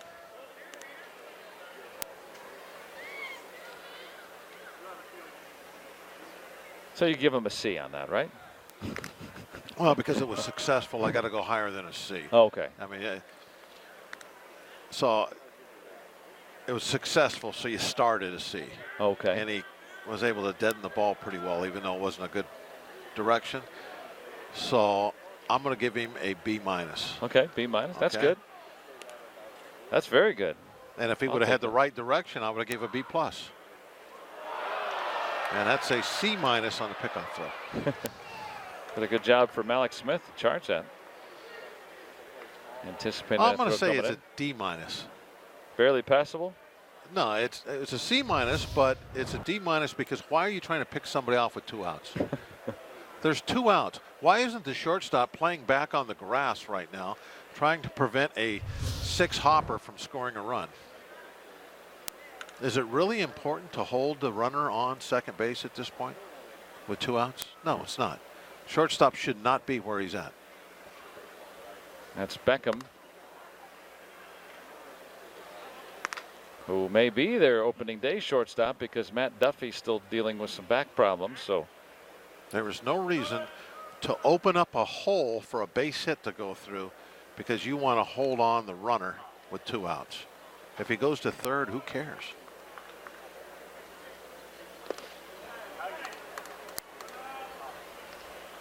yeah, because a base hit with Perez's speed, that's going to score him. Either spot. Either way. So guard against the base hit, not holding the runner on. Foolish, very foolish. And Perez very unlikely to run because of the situation. Also, if you want to add in what more off batting left here, would give the catcher an easy unimpeded throw to third. So even more reason. You know what? He probably wouldn't throw to third because a lot of managers don't cover the bag with 2 outs because they're afraid the third baseman will run to the bag and give up a cheap hit. In fact, I guarantee with a right-hand hitter, you would tell the third baseman, don't cover the bag. If they want to steal it, let them have it. But you don't want that third baseman running to cover the bag and a 6-hopper to roll through his position and they score a run because of it. The percentages just aren't there for you. You got to play defense and guard against a base hit, not against a steal in this scenario.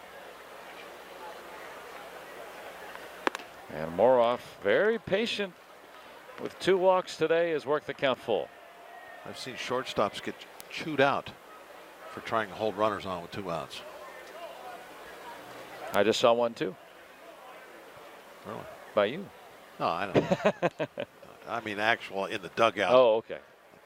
How many times do I have to tell you not to do that? That's sort of a chewing out. Well, Moroff has drawn 3 walks today. Situations change now. Now you have to hold that guy on. Because if you allow him to steal easily, he's going to drag Moroff into second base, and now you got 2 guys in the scoring position instead of 1. So now it's different. Now it's important to hold that guy close to second. That's it for Justin Schultz today. Tie ball game.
Authority of the Pittsburgh Pirates and may not be reproduced or retransmitted in any form.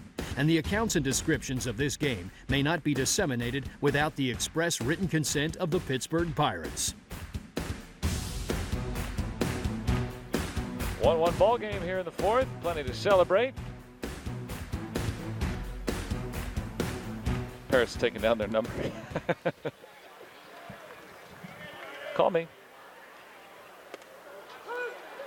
McBender from Hunter Wood. It's interesting. Now there's a reason to hold the runner on and nobody is. No, now they are. The first pitch, nobody paying any attention whatsoever. And as I said before, Perez getting a third, it doesn't matter. But now it's that runner at first, Moroff. If you let him go to third, Moroff's going to go to second, and now a base hit scores two. So that's why you have to hold him on in this scenario. That's what they're doing right there. I took off. Yeah, I mean, if Mercer takes that pitch, now he's got two ducks on the pond instead of one. Single scores two. I mean, it's hard for me to watch at this level and not make that comment. I don't understand why were they so worried about stopping a steal with one man at second base and two outs, and now they're not paying any attention to him with two guys on. Didn't make any sense. And those are two guys who've played in the big leagues with Beckham and Franklin. Mercer out, and we're still knotted at one.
By Allegheny Health Network, the largest health system rated #1 in the region for all the things that matter most. And by Barrel Automotive. Check out barreltires.com and never overpay for tires again. Let's go Bucks! Knotted at one as we start the fifth. Having some fun here in Bradenton today. Glad you're with us. Getting the weekend started a little early down here. Nice crowd assembled here at Lecom Park. A breezy and warm Friday afternoon. Nice outing from Drew Hutchison today. Gave up a run in 4 innings. Struck out 5, and now Juan Nicasio. Nicasio was kind of the guy everybody was talking about last year at this time, like Osuna right now. Really pitched his way into that rotation basically by striking everybody out. It seemed like he faced down here in spring training, but eventually was moved to the bullpen where he really became very valuable. Had great numbers against right-hand hitters, which is what he saw a lot of coming out of the bullpen. And that wasn't the case as a starting pitcher. Malik Smith.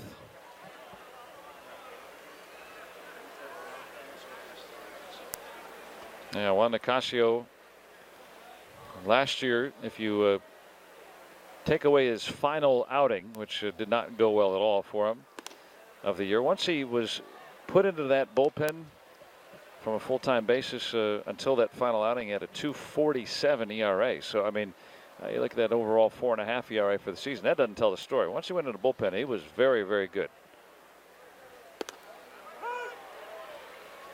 Yeah, he really gave you a lot of flexibility in that bullpen. He could come in early. He could, pitch multiple innings. He could, if you needed him, say in the 8th inning to get the game to the closer. He got the power arm. He's going to get some strikeouts, obviously. So good in that role. After the postseason last year, and with Cleveland using Andrew Miller the way that they did, and Nicasio, I think Andrew Miller is one of the best relievers of the game. Now, Nicasio's got more to prove to get to that level, but the way that Clint Hurdle uses Nicasio is similar. 6th inning, it might be kind of a big situation. Maybe wants to strike out a guy. Well, Nicasio's your man. Plenty of those issued by Pirates pitching today. Drew Hutchison getting the start. He certainly took a nice step forward, trying to nail down that position. A couple of really good high fastballs today paid off well for him. It was a pitch that the Rays really had a hard time laying off on. They could not get him down in the strike zone. Got a lot of chases up there, and those are turned into strikeouts and weak fly balls most of the time. You get letter high swings at fastballs. Yeah, Hutchison now, after those 5 strikeouts, 9 in his 9 innings this spring, has given up just 2 runs. Mercer gets the 2nd out. Yeah, plenty of ways to go. We're not to the Oregon Trail just yet, but for Hutchison right now having a good showing. We've seen good showings from most of the candidates. It's kind of like a pierogi race, and they're passing our bullpen right now, and Hutchison might have just moved ahead a little. Now they got to get all the way over to the end, but I think he just made his move.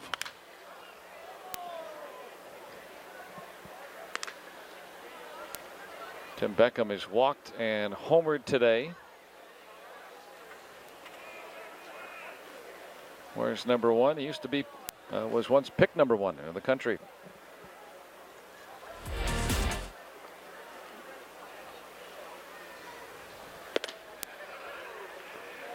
Now that's nice why slider. he's so tough on right-handed hitters. Nice slider there. And Nicasio last year struck out at least one guy in 33 consecutive relief appearances at one point. That is a team record. Already got one today.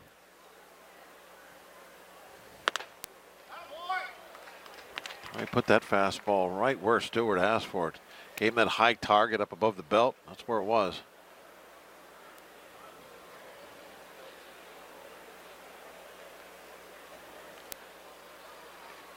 Nicasio with a count on his back. 1-2. Now McCutchen. 2-2.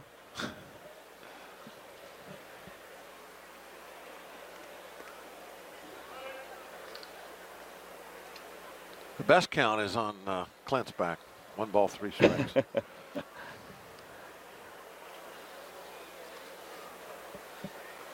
Yeah, I guess that number is lucky for a pitcher if you look at it in that way. Yep. Stayed alive. A piece of that breaking ball. Stewart's thrown out a base runner today. That was Beckham early in the proceedings. Good to see him back in action. Clint Hurdle has very much, knock on wood, has had a good bit of health so far for his club here early. And Beckham putting a charge into that one, but hauled in by Osuna for the final out. And this week sports broadcasting and baseball lost one of its pioneers. Legendary baseball director Bill Webb, who directed 17 World Series, 18 All-Star games. He passed away at the age of 65. And our thoughts and prayers go out to Bill's family.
By McDonald's, as Josh Bell will start it off.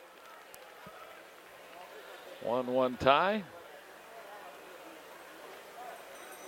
Nice easy day here. That's back in the concourse behind the seats.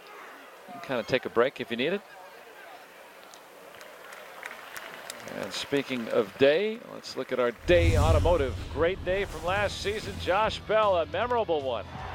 What a way to begin his career, and just his second at bat on Pittsburgh's bicentennial. A grand slam, helping to cement that 12-6 win over the Cubs. We'll never forget it. That was a great indoctrination of learning who Josh Bell we hope to see become.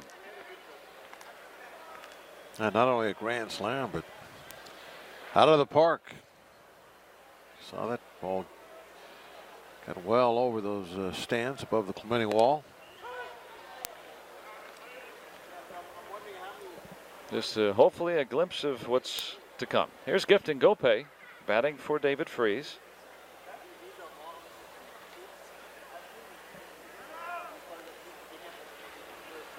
Trying to break into the major leagues.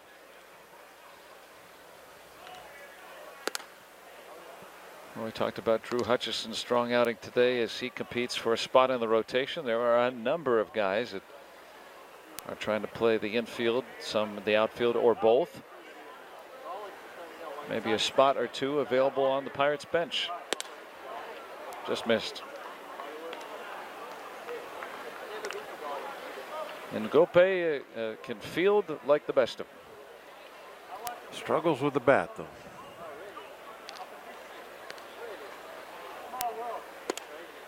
But has worked the count back into his favor. It's full. Now that will be what he needs to prove here. Although I don't know how much evaluation is done in spring training. Right? I mean, you know, you have a whole season at AAA, right? I mean, that's got to carry more weight than, you know, a few games in the spring, right? That's why I always kind of take the competition stuff with a grain of salt, because you're always going to give much more weight to what somebody has already done, whether it's in AAA or in the big leagues, than what they do in March. Maybe it breaks ties. I mean, everybody knows that really March and September, for that matter. You can throw in September for the call-up type reasons, but March especially is the toughest time to really evaluate anybody and see what kind of player they're going to be. The baseball down here with fields like this with the wind and the vast differences in talent that's on the field at any given moment really makes it almost impossible to really get a handle on players. Now, if somebody is dead even, I think then what else you got to go on other than what they did down here? Yeah, I think that's a tiebreak. Yeah, break some ties. What they do in Florida, the tiebreaker, not what they did last year. Right. What they did last year is what you really lean on more than anything else. There's your track record. Can that get through? Well, nice play by Franklin. And the Pirates go down in order in the 5th. Got a good one here today. Tied at 1.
Here in Bradenton, Florida, and a picture-perfect time to talk to one of the Pirates starters, Jameson Taillon. Jameson, how's spring training going for you so far?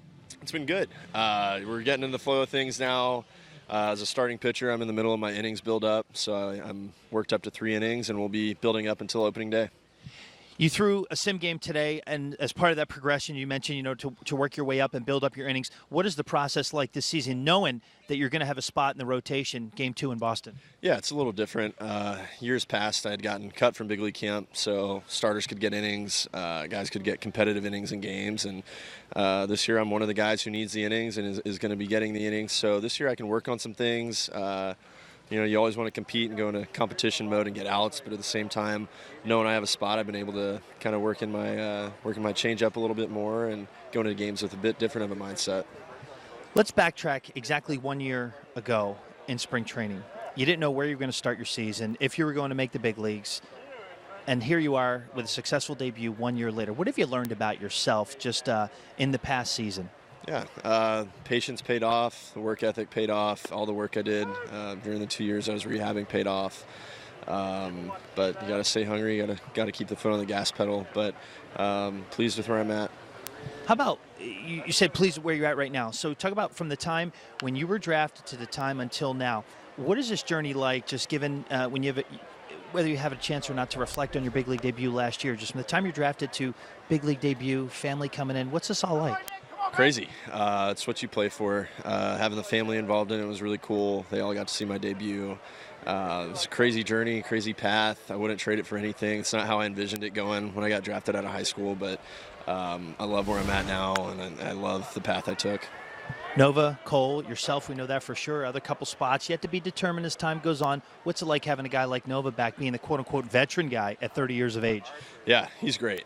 Last year it was tough. He came in right around the deadline, and I got to know him a little bit, but I just had my head down in my locker all the time, and I was kind of just trying to stick to myself. But coming in this year, he's been extremely open. He's helping the young guys. He's taking a lot of time out of his day to watch video with us, or chat with us, or sit with us during the game and chat. So he's a big addition. I think he's going to be great for us this year.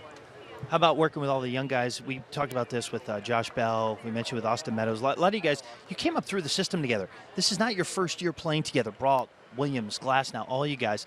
What's this experience like with all of you, quote-unquote, graduating to the big club? It's cool. I mean, it's special that we get to do it together. I saw that with Chad last year, and Frazier, and then JB and Glass, and Trevor and Brault. And everyone's really excited and pulling for one another. There's relationships that are already built, over at Pirate City and in the minor leagues. And, as you've seen, like with Trevor and Brault, they're in a competition right now, but they're still best friends. And it's kind of the way the Pirates have brought us up and the development system. How excited are you to pitch at Fenway Park for the first time? I've never been. I'm excited to see opening day there first as a fan and as a cheerleader for the team, and then I'm excited to get on the mound and see what I got against them. So we're going to give the fans right now an inside look into Jameson Taillon's plans tonight. So you got your sister and brother-in-law are here. Your brother, who lives in Fort Myers, is driving up for the night. What do you got going on the rest of the day? Tell the world. All right, yeah, it's my brother's birthday. He's a doctor down in Fort Myers, so we're going to go to dinner. Celebrate him. I got a couple good gifts for him. So. It's always fun to have the family here. I know my family in particular loves spring training, so they always come for about a week. Mom and Dad are en route, is that right? Yep, they should be landing right about now. So we got to let him go, let him get showered, and get him ready, and go pick up the tab, right? Jameson, I'm only putting this on TV and telling everybody. I'll pick up my brother's tab, for sure. There it is. He's only going to pick up his brother's tab, Joe. I mean, I think the doctor would probably, pay for that, I guess. But that's the kind of guy that Jameson Taillon is. Great interview. Thanks, Robbie, and thanks, Jameson, for joining us. I'm curious what you think. When you have a rookie pitch well, there's sometimes that that sophomore jinx or whatever that you hear sometimes. But at least with his mindset and in talking with him, I don't see him being set up for that. At least with the preparation that Taillon's done. What do you think after seeing him year one? The difference is that. Last year you're dealing with just being a rookie, trying to go out and pitch well and show everybody what you might be capable of in the future. Well, now he did such a great job of that. This year it'll be for him all about dealing with some pretty high expectations. He's going number 2 in Boston, and so that shows you the kind of expectations. It shows you what the Pirates think of this young man and how well he can pitch. That they're already in their mind thinking this is a top of the rotation type guy. He's going to be up there 1-2 for us, and so dealing with those expectations will be like for me, the first hurdle for him to get over this year is kind of just proving to everybody and himself that excellent pitcher that everyone saw last year is the guy that is going to be there for his entire career and can really do some great things. And I agree with you totally that, talking to him and knowing his makeup and everything, I expect him to clear that hurdle easily this year. I don't think that there'll be any of those sophomore type problems with him whatsoever. He's got the mindset to deal with all the mental type stuff that goes out there on the field. He is really strong in that regard. Yeah, Glenn Hurdle putting a lot of trust in Taillon. And Nicasio doing what he does. Second Fastball, strikeout. right on by. Yeah, for Taillon, very excited to see how he progresses. Even if David Price is out for Boston, he's either going to be faced up against the reigning Cy Young Award winner in Rick Porcello or an all-star and one of the game's greats in Chris Sale. So he's going to have a marquee matchup, in the second day of the season. It'll be very exciting for him. That legendary ballpark.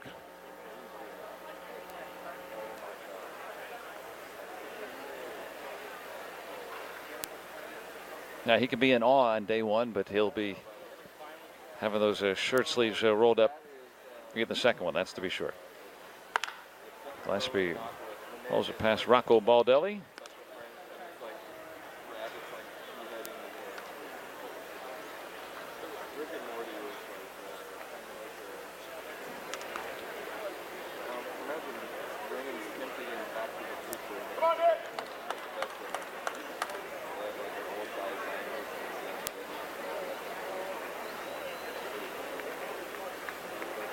One ball game. A home run by Tim Beckham for the Rays. David Freese's 2-out single in the first inning.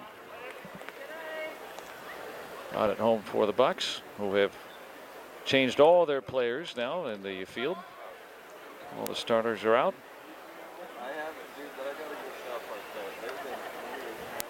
And as we see sometimes in spring training, well, we've got a couple of number 81s out there already. One has a name on it, one doesn't, so that's how we can tell them apart.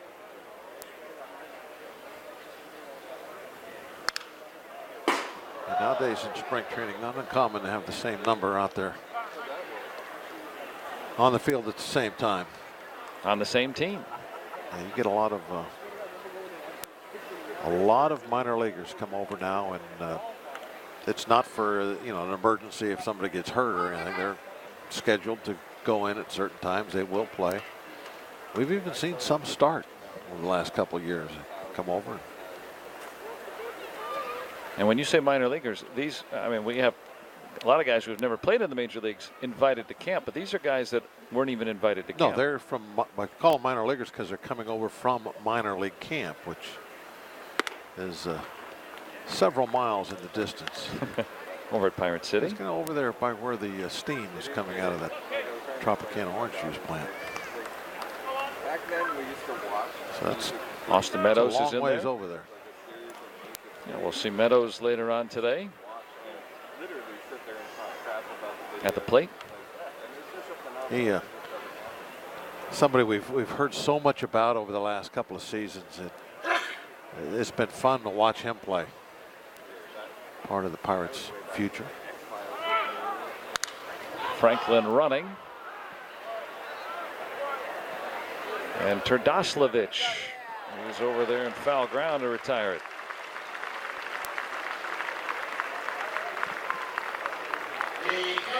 Joey Terdoslavich, who can play first in the corner outfield. Battling the breeze as well. Oh, that was a long run. Timing-wise, you're getting there, and there's no time to take your eye off the ball to look and see where that railing is. And you're getting there, you feel the dirt under your feet, and then it's got to really in your mind say, oh, exactly how close am I to ramming up against that wall. You gotta be a little fearless on that ball that goes over there, because you're maybe not quite top speed, but you're running at a pretty good clip. And Terdoslavich, another guy trying to make the ball club, has had some major league time with the Braves. I want some propane. Got a Stargell star on too, but did you see that on his I've game? seen a few of them on some hats down. Taking a little look at the dugout earlier and saw a couple of them. Yeah, I guess the rules are more lax in spring training. There is a rule in baseball, and it's been around for some time now, where players cannot put pins or anything like that. There's Gifton Gope. That FL, that's on the cap, that's embroidered into it, but that Stargell star, that is extra.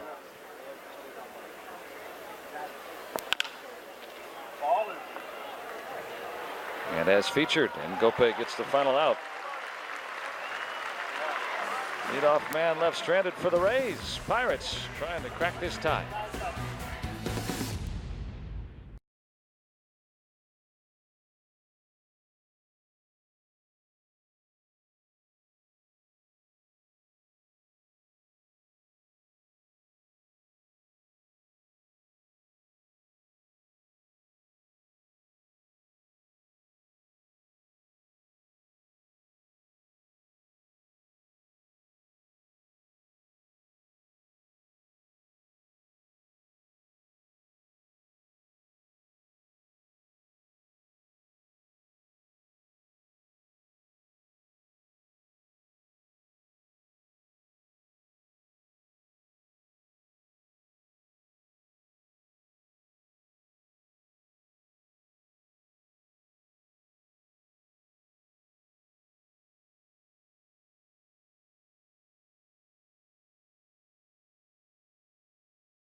Back here in Bradenton. Show us what you got. Uh-oh. You get another try. $1 for 3. You hit him. Bounce one, hit a guy. Right at the glove, right at the glove. I guess we'll watch Jacob Stallings hit. We'll never know what happened on that third pitch.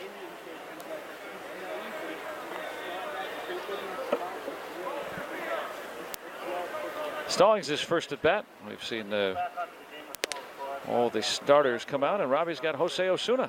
Jose Osuna is on fire this spring training. Jose, why is everything going so well for you this spring? Oh man, I'm doing very good. I feel great on the home play. I'm playing good plays on the defense, so I feel good. What do you attribute your success last season? You had a good season, and then this year picking it up in spring training. Yeah, last year is very good for me. I started in AA, finished in AAA, but trying to make the same adjustment to come to the spring training, so that's why I have good results right now. How about when you look at the opportunity? What opportunity, how much does that push you, knowing you might have a chance to continue playing this well to make your big league debut? Oh, yeah.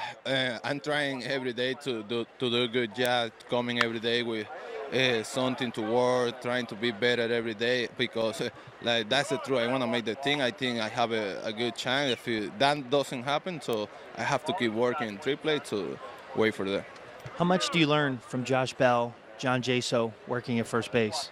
Oh, man, they are nice guys. They are good in the position, so I have to see how they do good and try to do the same thing to be ready for the spring, for the big league. Are you how comfortable are you first base versus playing in the outfield? I mean, I have a lot of years playing in first. I signed like outfield too, so it doesn't matter where I play, but I have to do my job. I have to work hard at each position. How much fun is this for you? Oh, very good, man. It's so fun. Congratulations, Jose, on a good spring training. Keep it up. Thank you. All right, guys? Yeah, thanks, Robbie. Jose Osuna, a double today in his 2 trips, still hitting at 500. Hard to come into a game hitting 500. As important as that double is the catch he made in left field. That was a nice running over the shoulder catch on the warning track. Ball that was hit well, driven, and nice reaction. Those are the things that I think they're looking for when they put one of these guys in the outfield. Yeah, that's a great point, because on this roster, even though Osuna says he's played more at first base. He's a first baseman. Yeah, he is. But if he's going to make this ball club at least on April 3rd, then it might have to be you got to be very flexible. You got to be able to play some outfield if you're going to do that. Yeah, Pirates already have 3 guys that they're going to commit to the ball club. They're going to play first base at some point, with Freese and Jaso backing up Josh Bell. So you need to play somewhere else. Jaso's done that today. He's been in right field, and Osuna doing the same in left. So to play the outfield well and make a nice play like that, that's taking that step forward.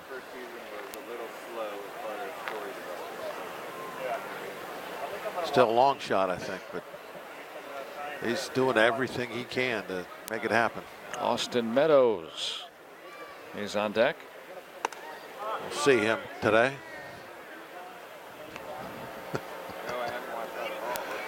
There we are, Austin Meadows.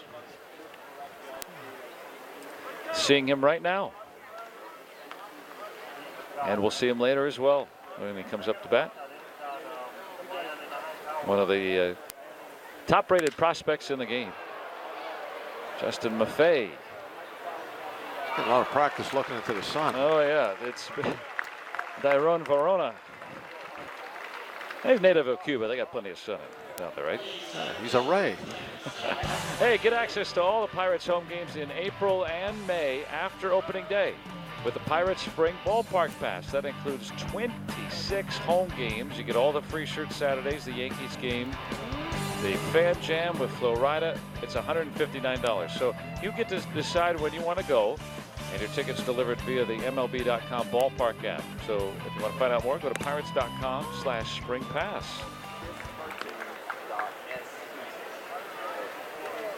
Hunter Wood. Outdoorsy name. Yeah, with that name, you have to have a beard. Yeah, right.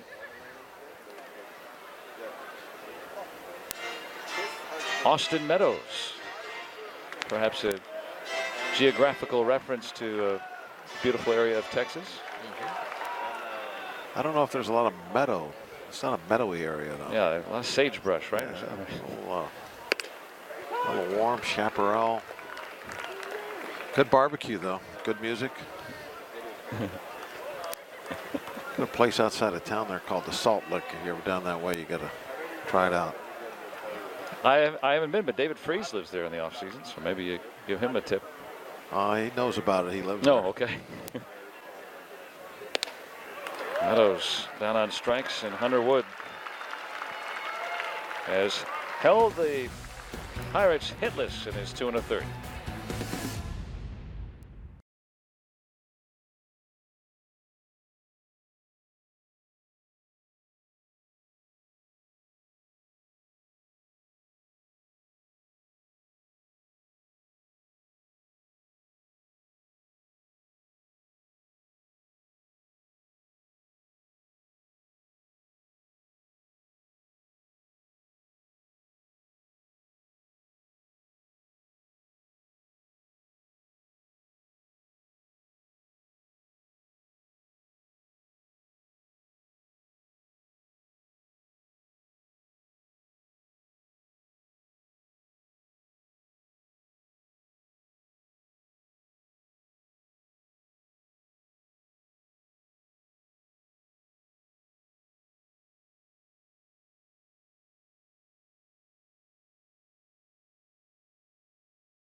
Watson. Tony's numbers from last season, a little shakier than we've seen him in the past. A couple blown saves once he made the closer's role, but still, you see the 215 opponent batting average, not too bad there. And we expect him to be dominating again this year. Well, it's apropos that he brought up all the stats. So we're joined by a very special guest here, Dan Fox, the Pirates Director of Baseball Informatics. I've never said the word informatics before. What does that mean? It sounds like a really cool band from the 70s. Yeah. Or something, you know. Yeah, I mean, the way we think about it is that, we're trying to take all the data that we get. We're trying to do some analytics on it. And we're trying to take all of that and put it into action, right? So that's kind of information in action. So informatics. Well, since we were talking about Tony Watson and his numbers were just up there, but those probably aren't the numbers that you deal with most often, the numbers we were just looking at. What type of stats do you look at to try to evaluate the reliever position? Sure. So just in general, to answer the question, we're trying to find things that are more controllable on the player's perspective and less maybe outcome based and more like what they're putting into it, because those things tend to be more predictive of future success. Good play by Chris Bostic. So obviously with relievers, saves are important to the eventual results of the game, but they're not always the best. They're important way to the agents. Evaluate. Yeah, they're important to the agents. They're important in a lot of ways. But yeah, in terms of our evaluation, we're trying to look at what they're putting into it. So things like the way the pitches move, right? The way the hitters react to those. So the spin, the break, the in-zone rates, where he can locate.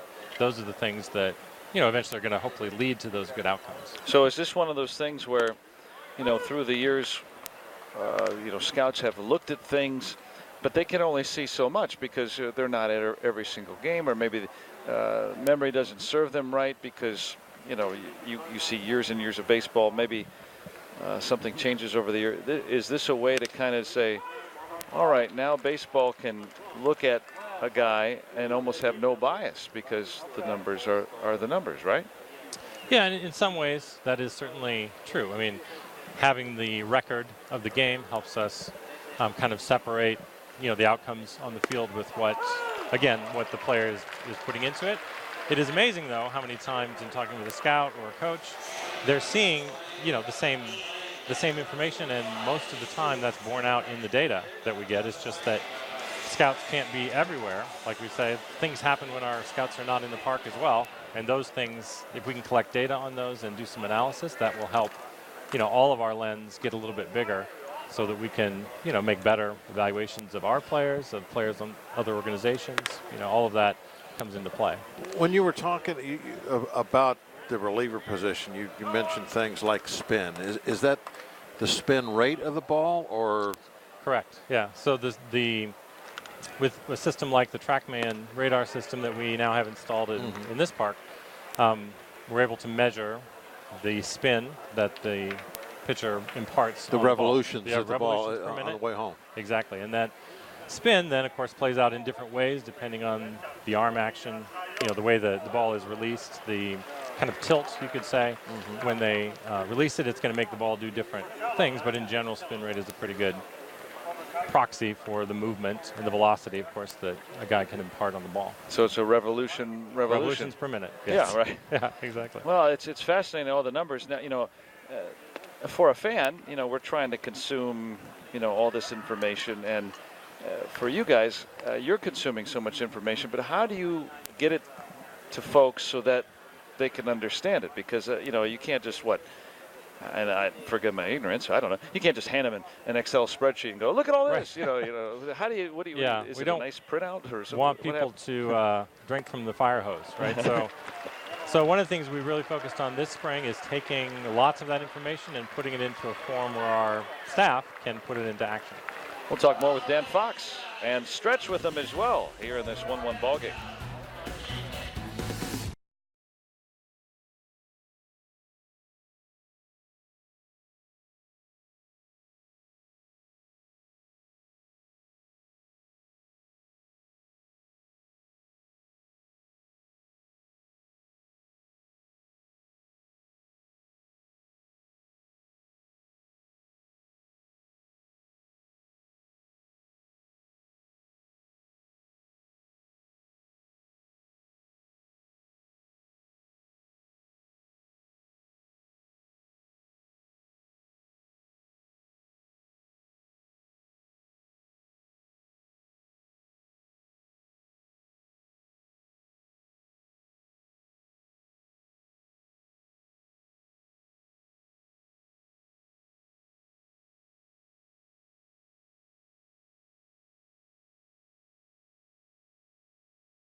We do not have a system that tracks player movement.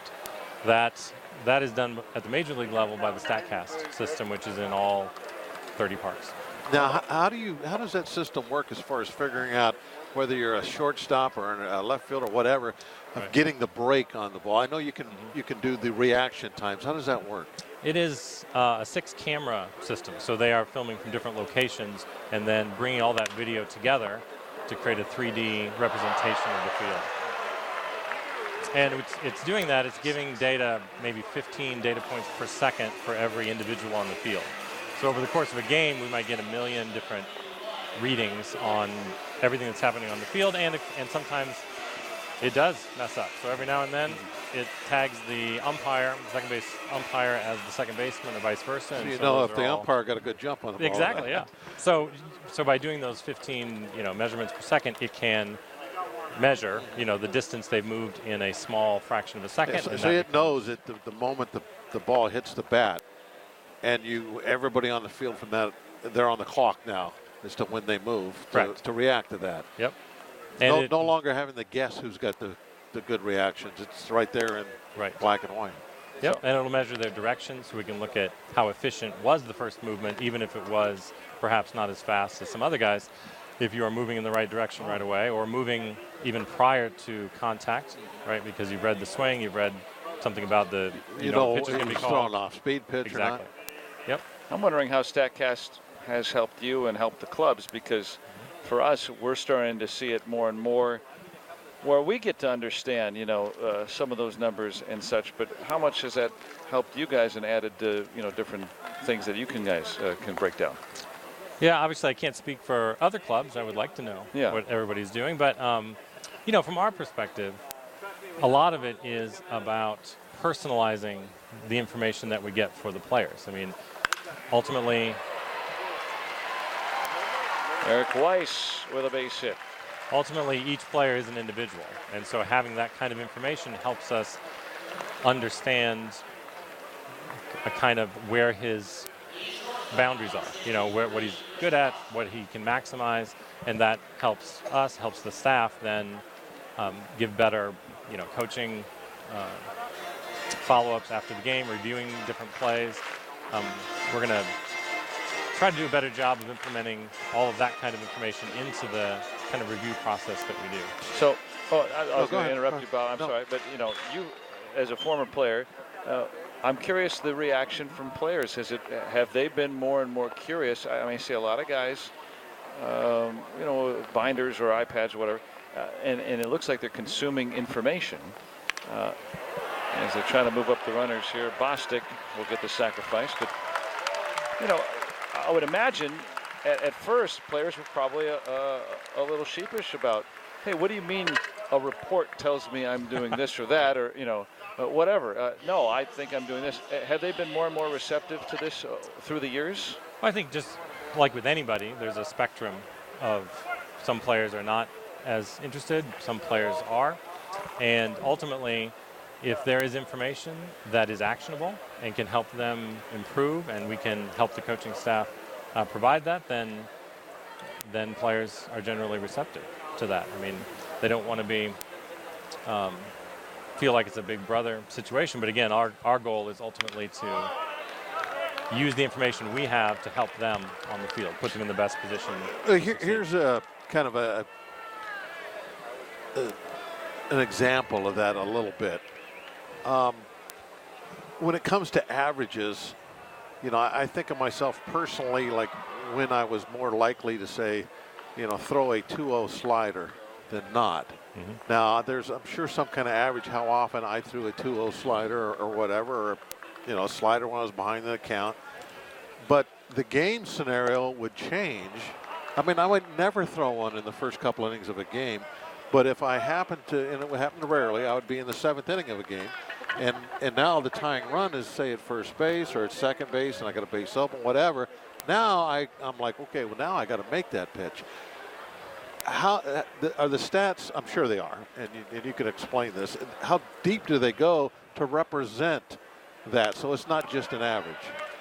I think the challenge is that the stats, we can look at every individual situation any way you want to slice it up. That's not typically the issue. The issue is trying to figure out whether what happened on the field is then predictive of what he might do in the future. And hate to throw a nerd word into it, but it's sample size issues. So we run into sample size issues a lot. Nerd words are welcome here. Because if you've only seen that situation 5 times in the year, that doesn't tell us a lot about maybe what is going to happen. Give it a lot times. of weight. Right. So the weight we give it is relative to how often we can find it. Espinal strikes out. But it does get broken down much further than, especially nowadays, that this guy throws a slider. Right. This percentage when he's behind in the count. It's a lot of different scenarios can come up. And that was one of the things that when this first started happening years ago, I was like, oh, no, you can't go with the averages. But as it was explained to me, now I understand that it's way deeper than I ever thought it would be. And all that stuff is really counted for. Yeah, and our understanding, from me and the guys that work on our team, having those conversations with the coaching staff is very helpful, because all of that insight, of course, are not things that we would necessarily think of as the first thing. So their database of information is vast, and we always need to tap into that. The Pirates were one of the first teams to really start moving the infielders around quite a bit with the quote-unquote the shifts. And the Rays. How does that come about? I mean, how do you decide where the players are supposed to play in the different scenarios, game situations and hitters? Well, kind of simply put, we take a look at the tendencies of the hitters. We combine that with what our pitchers are doing, and then we overlay our infielders on top of that. So we're basically trying to predict a spray chart. So we create a predicted spray chart. We try to figure out the range of our infielders in this particular game, and then run that through some code, and it gives us a little bit of a prediction. And then, of course, Joey Cora this year will have the final say in what he wants to do on a bat-to-bat basis and on a situational basis, because just like things change on the mound, we're going to move based on game situation. We're going to move based on some things they might see in the game that we didn't. Do you see hitters trying to make adjustments now? Not as frequently as you might think. Yeah. Are you surprised by that? Initially, I was. Yeah. Because that surprises me sometimes, especially say in a nobody out leading off situation, and there's one guy on the left side of the infield. It's not like they're trying to start the inning off with just a single. They're still trying to pull the ball and drive it, and that has surprised me with these shifts. The other thing that's I didn't really notice too is we talk about trying to quicken the pace of the game. True outcomes are, and that is home runs, walks, and strikeouts, the things that just happen and there is no play involved, have risen to their highest level of all time. And we'll continue on with Dan. Are you going to informatic anything here in the next minute or two? I'll do my best. Okay, stick around for one more half inning, and we'll come on back here with Dan Fox here in this 1-1 ball game.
each week when you download and register the McDonald's mobile app.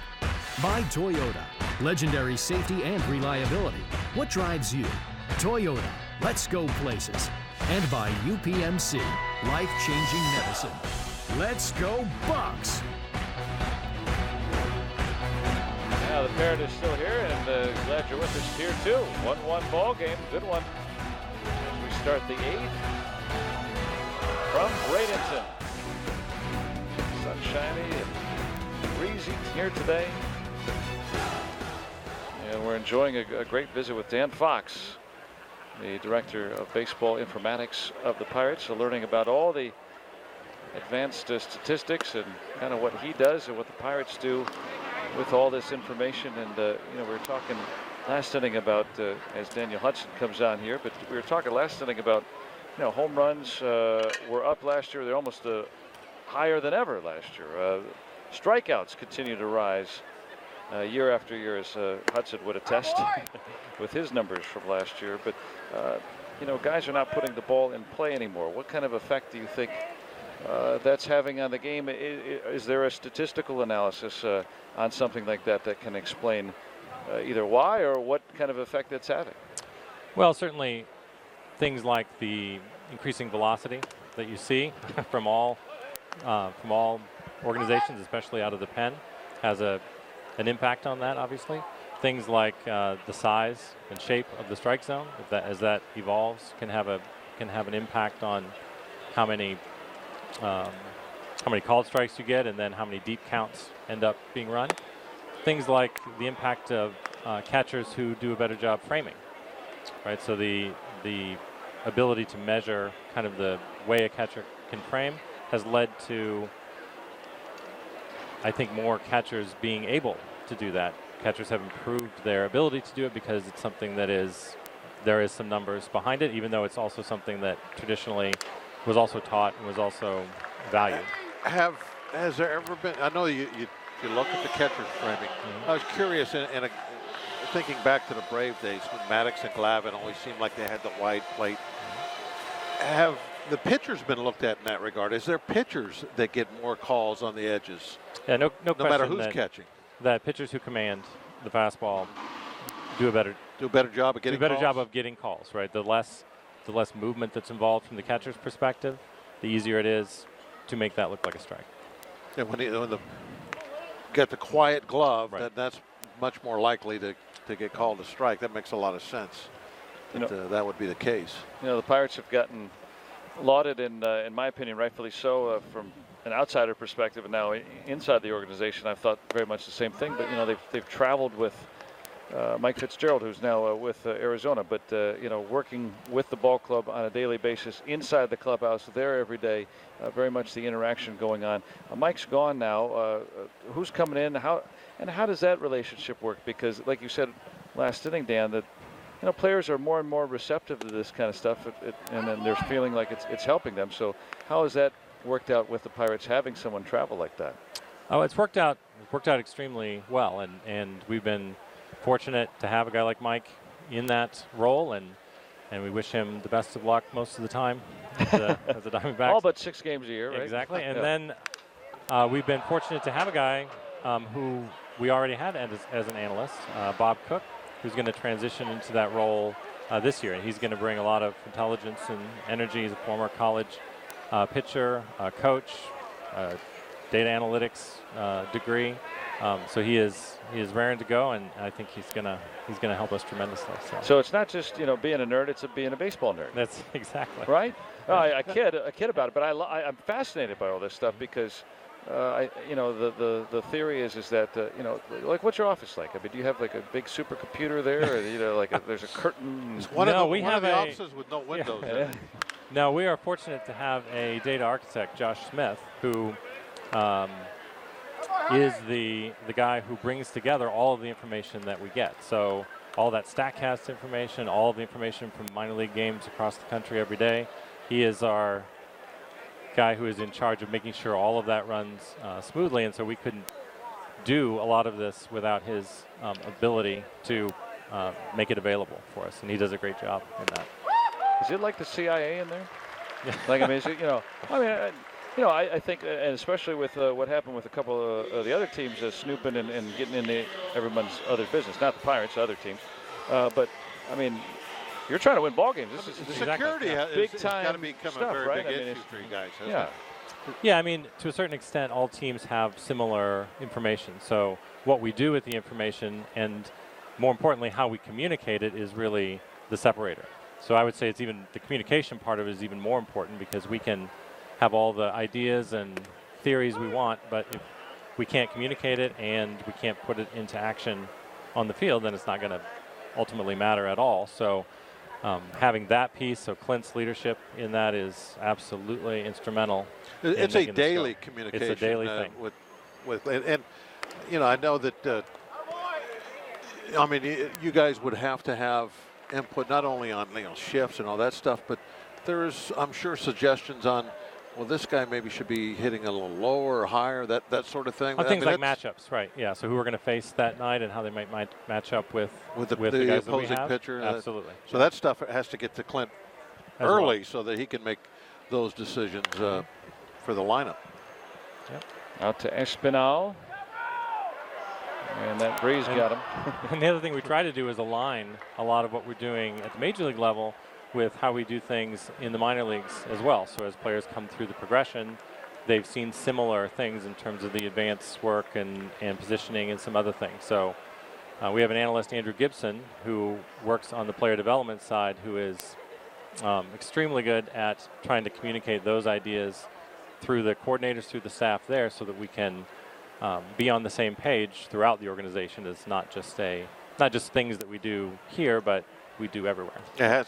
I was thinking the infield, for instance, because the Pirates do shift quite a bit, those guys really have to have a handle on it early in their careers with cutoffs and relays, because that really complicates exactly, it. Yeah. Dan, can we get you one more? One more, absolutely. And that's it. I promise. Okay. Daniel Hudson strikes out the side here in the 8th.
(1-1).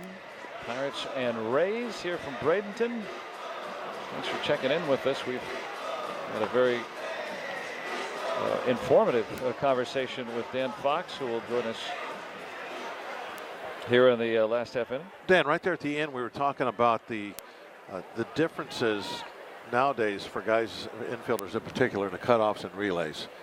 That is one of the reasons that it is important.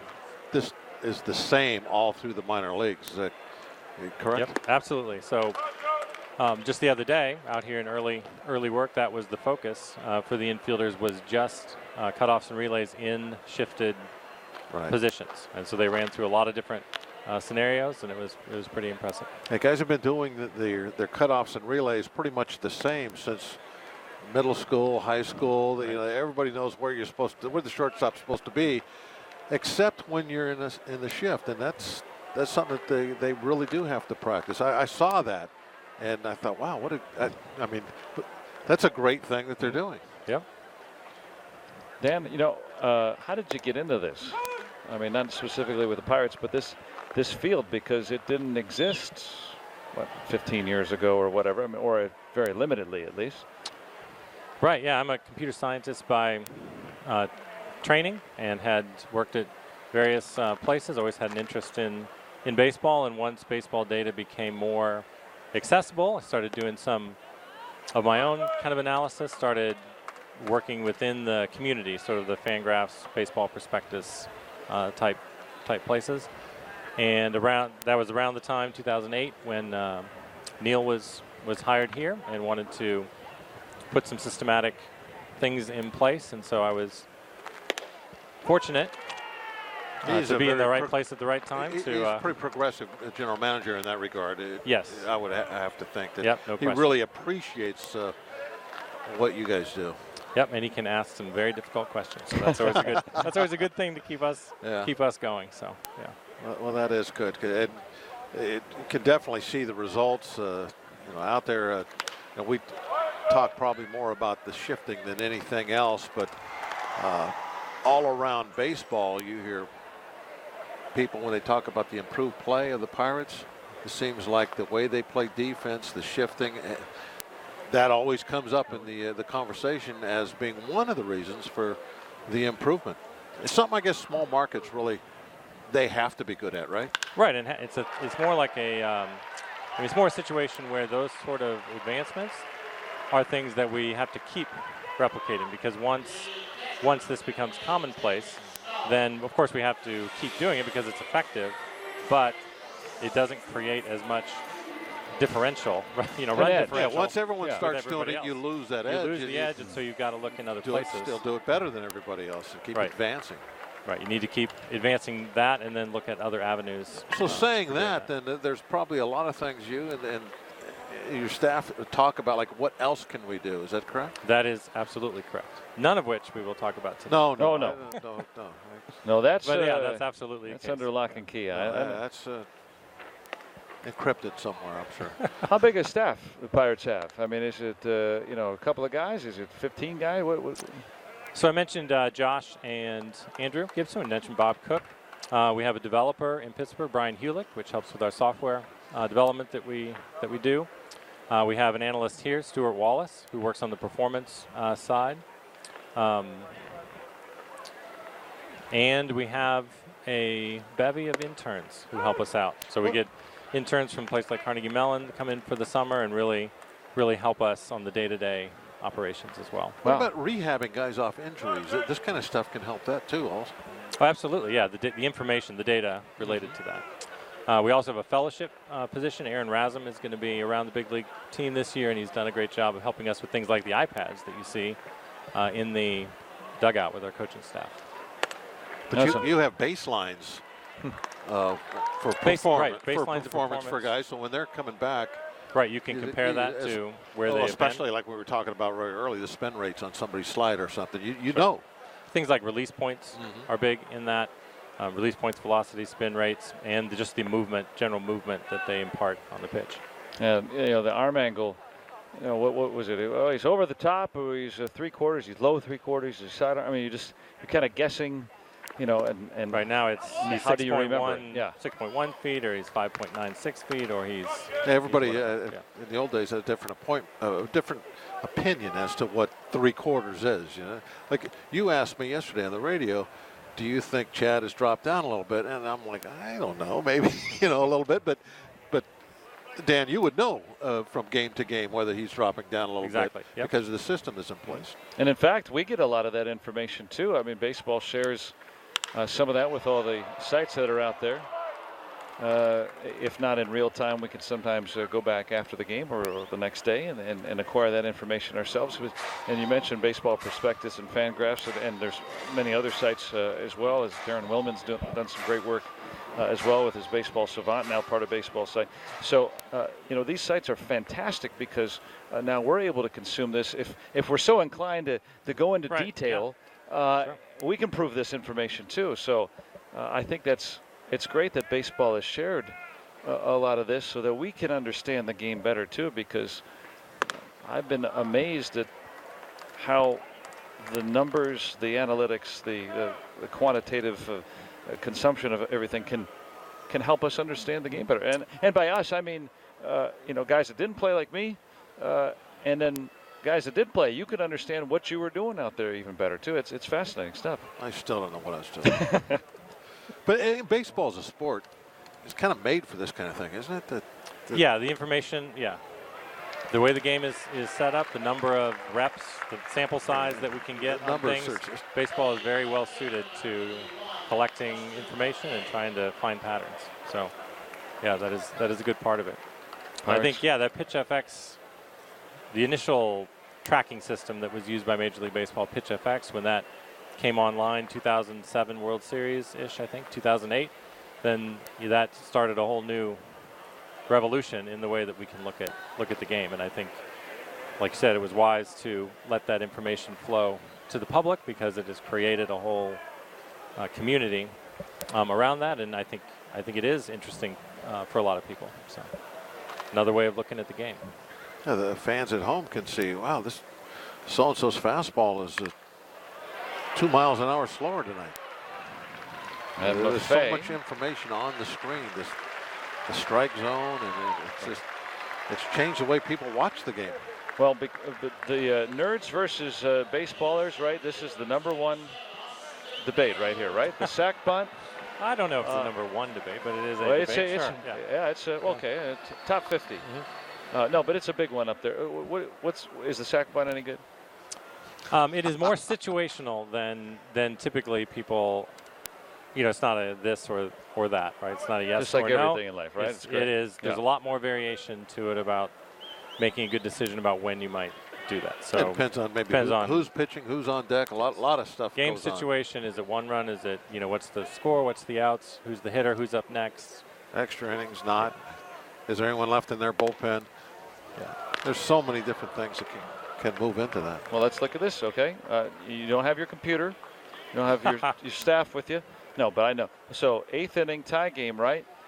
You move the runners up. It creates the first out of the inning, and Austin Meadows, who is pretty good in the minor leagues, and in this game right now, he's one of the best players that could be up right now. That's probably a yes, right?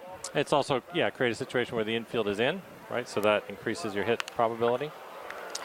And we're looking for 1 run. We're not looking for multiple runs because of the timing of the game here. And so the way we track that a lot of times is with something called win probability. Right? So what happens if we score 1 run here in terms of increasing our odds of actually winning this game? This is much different scoring 1 run here than it is in the second inning. Absolutely. Yeah. And if Meadows gets a hit, you might even, depending on where it's hit, might get a pair here. As a general rule, you could say then play for a bigger inning earlier in the ball game, and then see what happens later. Then it becomes more important for the I think that's absolutely true. And this is the kind of stuff we've been talking about. Well, that all through the years, but now you can kind of prove that's always it, right? like a pet theory of mine. What I like to say a lot as a starting pitcher, your main job is to stay out of the big inning. Give up a run early, but don't let that team put up a 3-run inning early. So, I mean, that's... The sack bunt for now will live on. And Trdasovic is the final out. Well, Dan Fox, thanks for your interpretation of everything that's happening. We learned a lot today, and thanks for spending some time with us. Appreciate it. I appreciate it. Thank you. All right, Dan Fox joining us here. We'll go to the 9th, still tied because of the sack bunt. No, just kidding.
IC Light returns this summer to Root Sports, and you can be a part of the action by coming to the Smiling Moose on Carson Street Thursday, March 16th for our latest music video shoot with Eternal Boy. Doors open at 7, so come on out. Be part of Friday Night Rocks. Friday afternoon. It's ramping up. 1-1 to go to the 9th. We'll see how this one gets decided. I love the way you snuck your opinion in there at the end. Well, and it's still tied because we won it. Well, you know. It's always easier after the fact, isn't it? Right? Well, that was fun. I liked hearing about all the stuff. No, we're appreciative of Dan Fox to come in and share with us all that information too. It's informative. Well, I'll tell you, they can really analyze it right down to the very end. And I was thinking right there at the end when I asked about the rehab stuff, it just dawned on me what a tremendous tool that is to actually have numbers that show you, is he back where he was, before he got hurt or not? And they know it's not watch and saying, yeah, he looks like he's throwing the ball good, he's free and easy, this and that, all the stuff terms you used to hear. Now, yeah, the spin rate on his slider is exactly the same.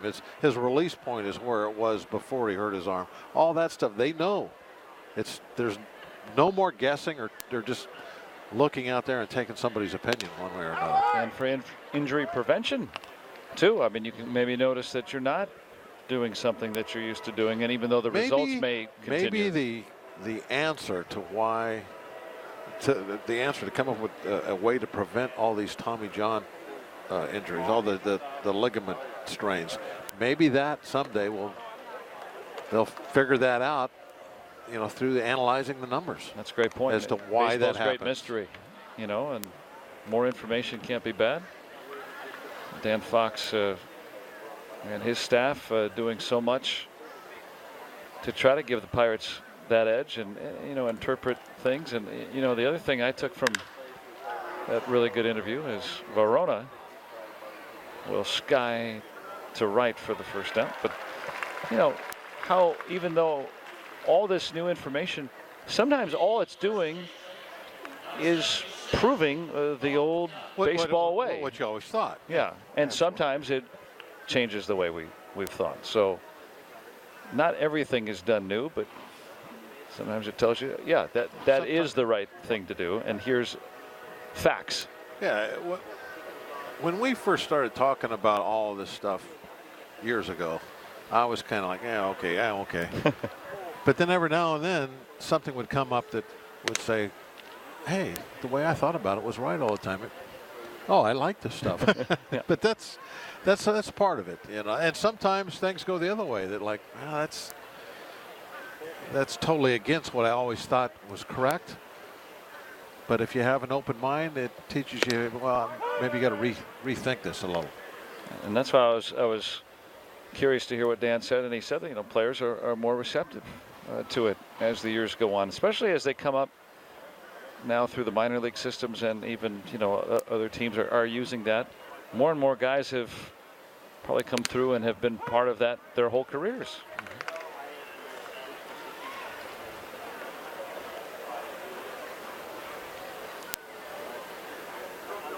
So thanks again to Dan, and hopefully you learned a little something. We certainly did. Dovydas Neverauskas. That's a tough play, and nicely made by the tall second baseman Eric Weiss. Yeah, that was very good job. Not much time for any bobbling or resetting the feet or any of that stuff. He was telling me the other day, he's 6'3", and the one thing that being 6'3" as a second baseman is a problem for is that low ground ball getting down there. I mean, it's simple physics. Interesting to see. Now that's one of those things where you could check the reaction time. How quick did he break in? Did he break in immediately? Did he break more to his left at first, thinking that was off the bat was going to be a ground ball to that side? That's all on a computer right now as we speak. That big black square hanging from the pole over there has got that down. It knows to the fraction of a second. You can scan the credit card in my wallet right now. How That's quickly really good. he went the right direction. They got all sorts of information. But it's, you know, they've got a staff of guys that can compile it and produce it. And, you know, now with baseball allowing non-Wi-Fi connected iPads the last few years, you can have that in the dugout. You can show guys video of something that has happened earlier or in the past, or they can put together information charts, what have you. This is all shown, and I mean, you know, you think about yeah, the how players it's evolved. The players can go immediately behind the dugout and look at a lot of things. Their last at bat, where was the pitch that I popped up on? It's amazing that the technology, what it's allowed the players to see and do.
Two managers have agreed, Clint Hurdle, we're going to play 9 today, and then we've had enough work for our pitchers. So got to score to win. And we'll have another Pirates spring training broadcast presented by McDonald's coming up for you on Sunday as the Bucks host the Minnesota Twins here at Lecom Park. Join us for the action at 1 o'clock right here on Root Sports. Trying to avoid the tie. Pirates actually had a tie last year in the regular season. Very rare. Spring training, you'll get a few of those every year.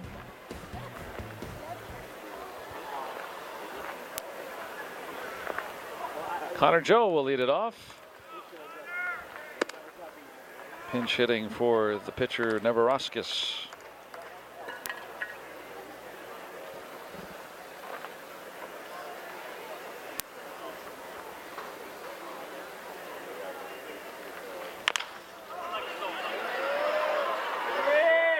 And Stanek threw it away. And there's your winning run here in the ninth. On an error by Stanek.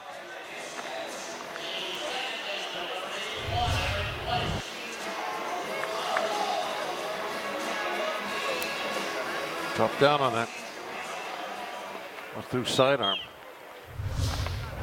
Got underneath it.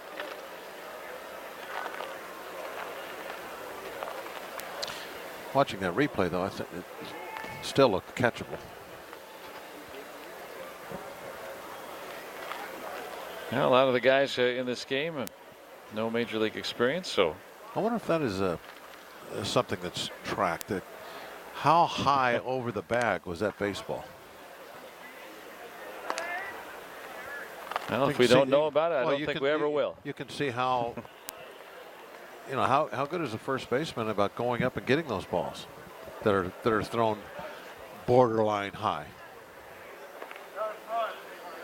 Just goes to show you that everything, or just about everything, is becoming quantifiable. You can measure it. Analyze how good is the first baseman you have at picking balls out of the dirt.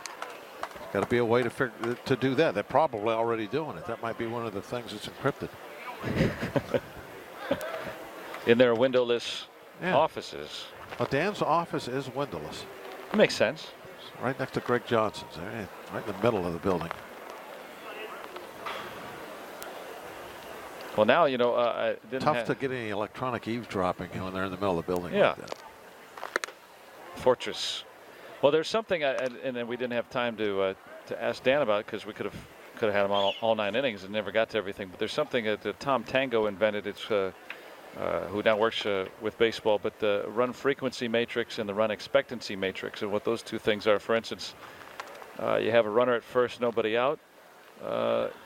There's almost an even chance that you're going to score a run. They average just under 1 run per inning in these situations. See, now we've talked about that. I talked to him about averages. Yeah. That's the problem I have at averages, right. Because what you're saying right there doesn't take into effect who's pitching, who's on deck. Exactly. You know, that stat doesn't have importance to me.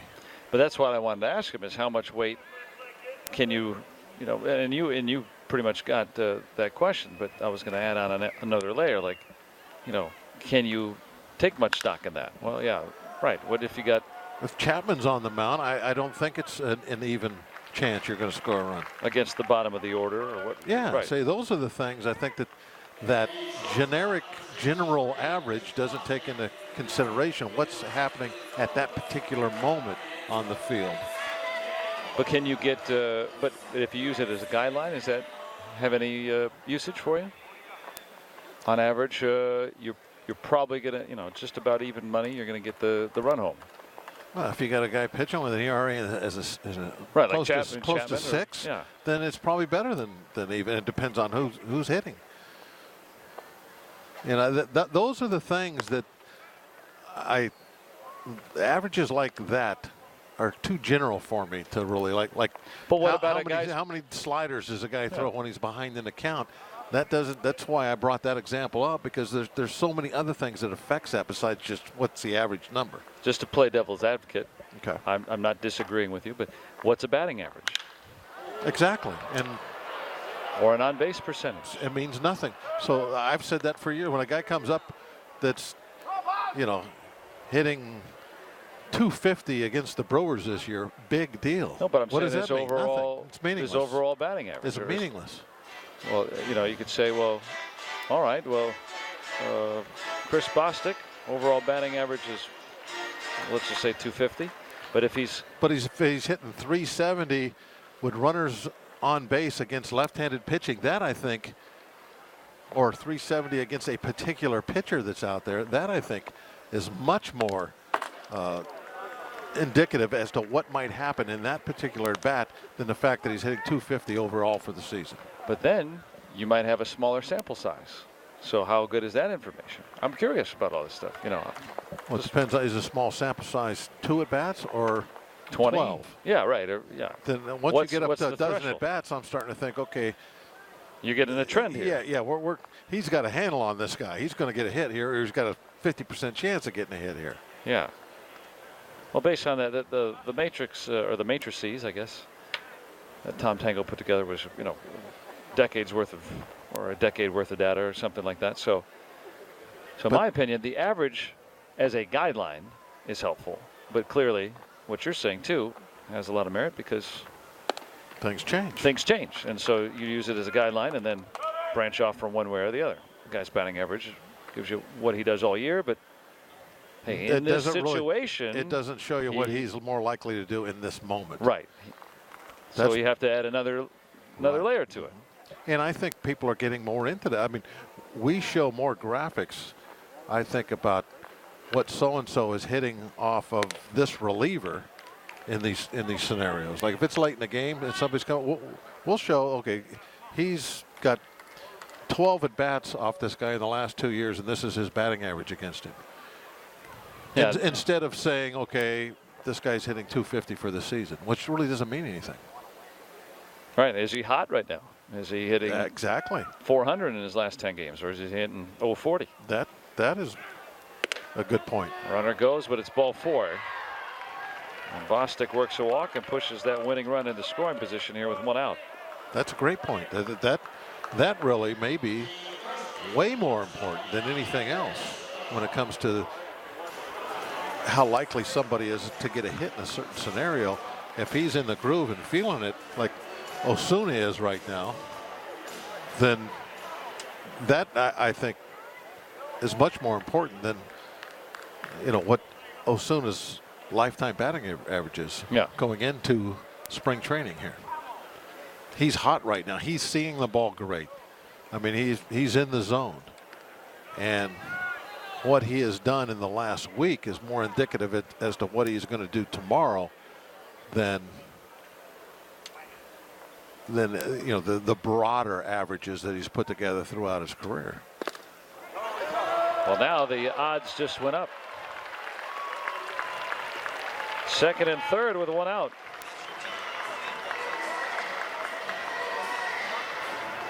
I don't need a chart to tell me that. Do you feel the bases right now? Well, let's see here. You got Gift and Gopay to follow. Now, none of these guys all really know each other and their tendencies, so you're just playing the old, all right, you want to fill them up and try to turn 2, right? Or come home and have an out there. Yeah. I think during a regular season, you would probably fill the bases. Well, that is going to bring 1 home. In fact, it'll bring 3 home. A game-winning home run by Edwin Espinal. And the Pirates will walk off winners today. You were right. We're not going to play extra innings. What a way to end it. A guy who has come over from minor league camp today. And in his first game with the Pirates in spring training this year. What do you think he'll be talking about tonight when he goes back over to Pirate City? Oh, yeah. Dessert for Edwin Espinal. And the Pirates win it 4-1. How about that kind of ending today? Beautiful afternoon. I think one of the things that we kind of forget about because of this, the ending, is Hutchinson had a really nice start today, and it took a step forward as to maybe being in the driver's seat. Still very early in spring training, but that 5th spot is up there, and he did a great job. We're seeing another look at the game-ending home run. It's like he knew it. He's not even watching it. He went into his jog immediately.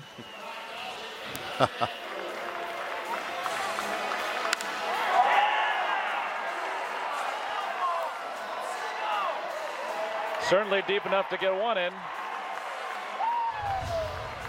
And the native of the Dominican Republic, Edwin Espinal, who spent his season last year with Altoona, hit 7 home runs. He hits 1 in Pirates spring training today to make the Pirates now 11-3 in the Grapefruit League. Thanks for joining us today. Thanks to our special guests, Joey Cora and Dan Fox. And for all of our crew and my partner, Bob Walk, my name is Joe Block, signing off from Bradenton, where the Pirates walk off winners today, 4-1.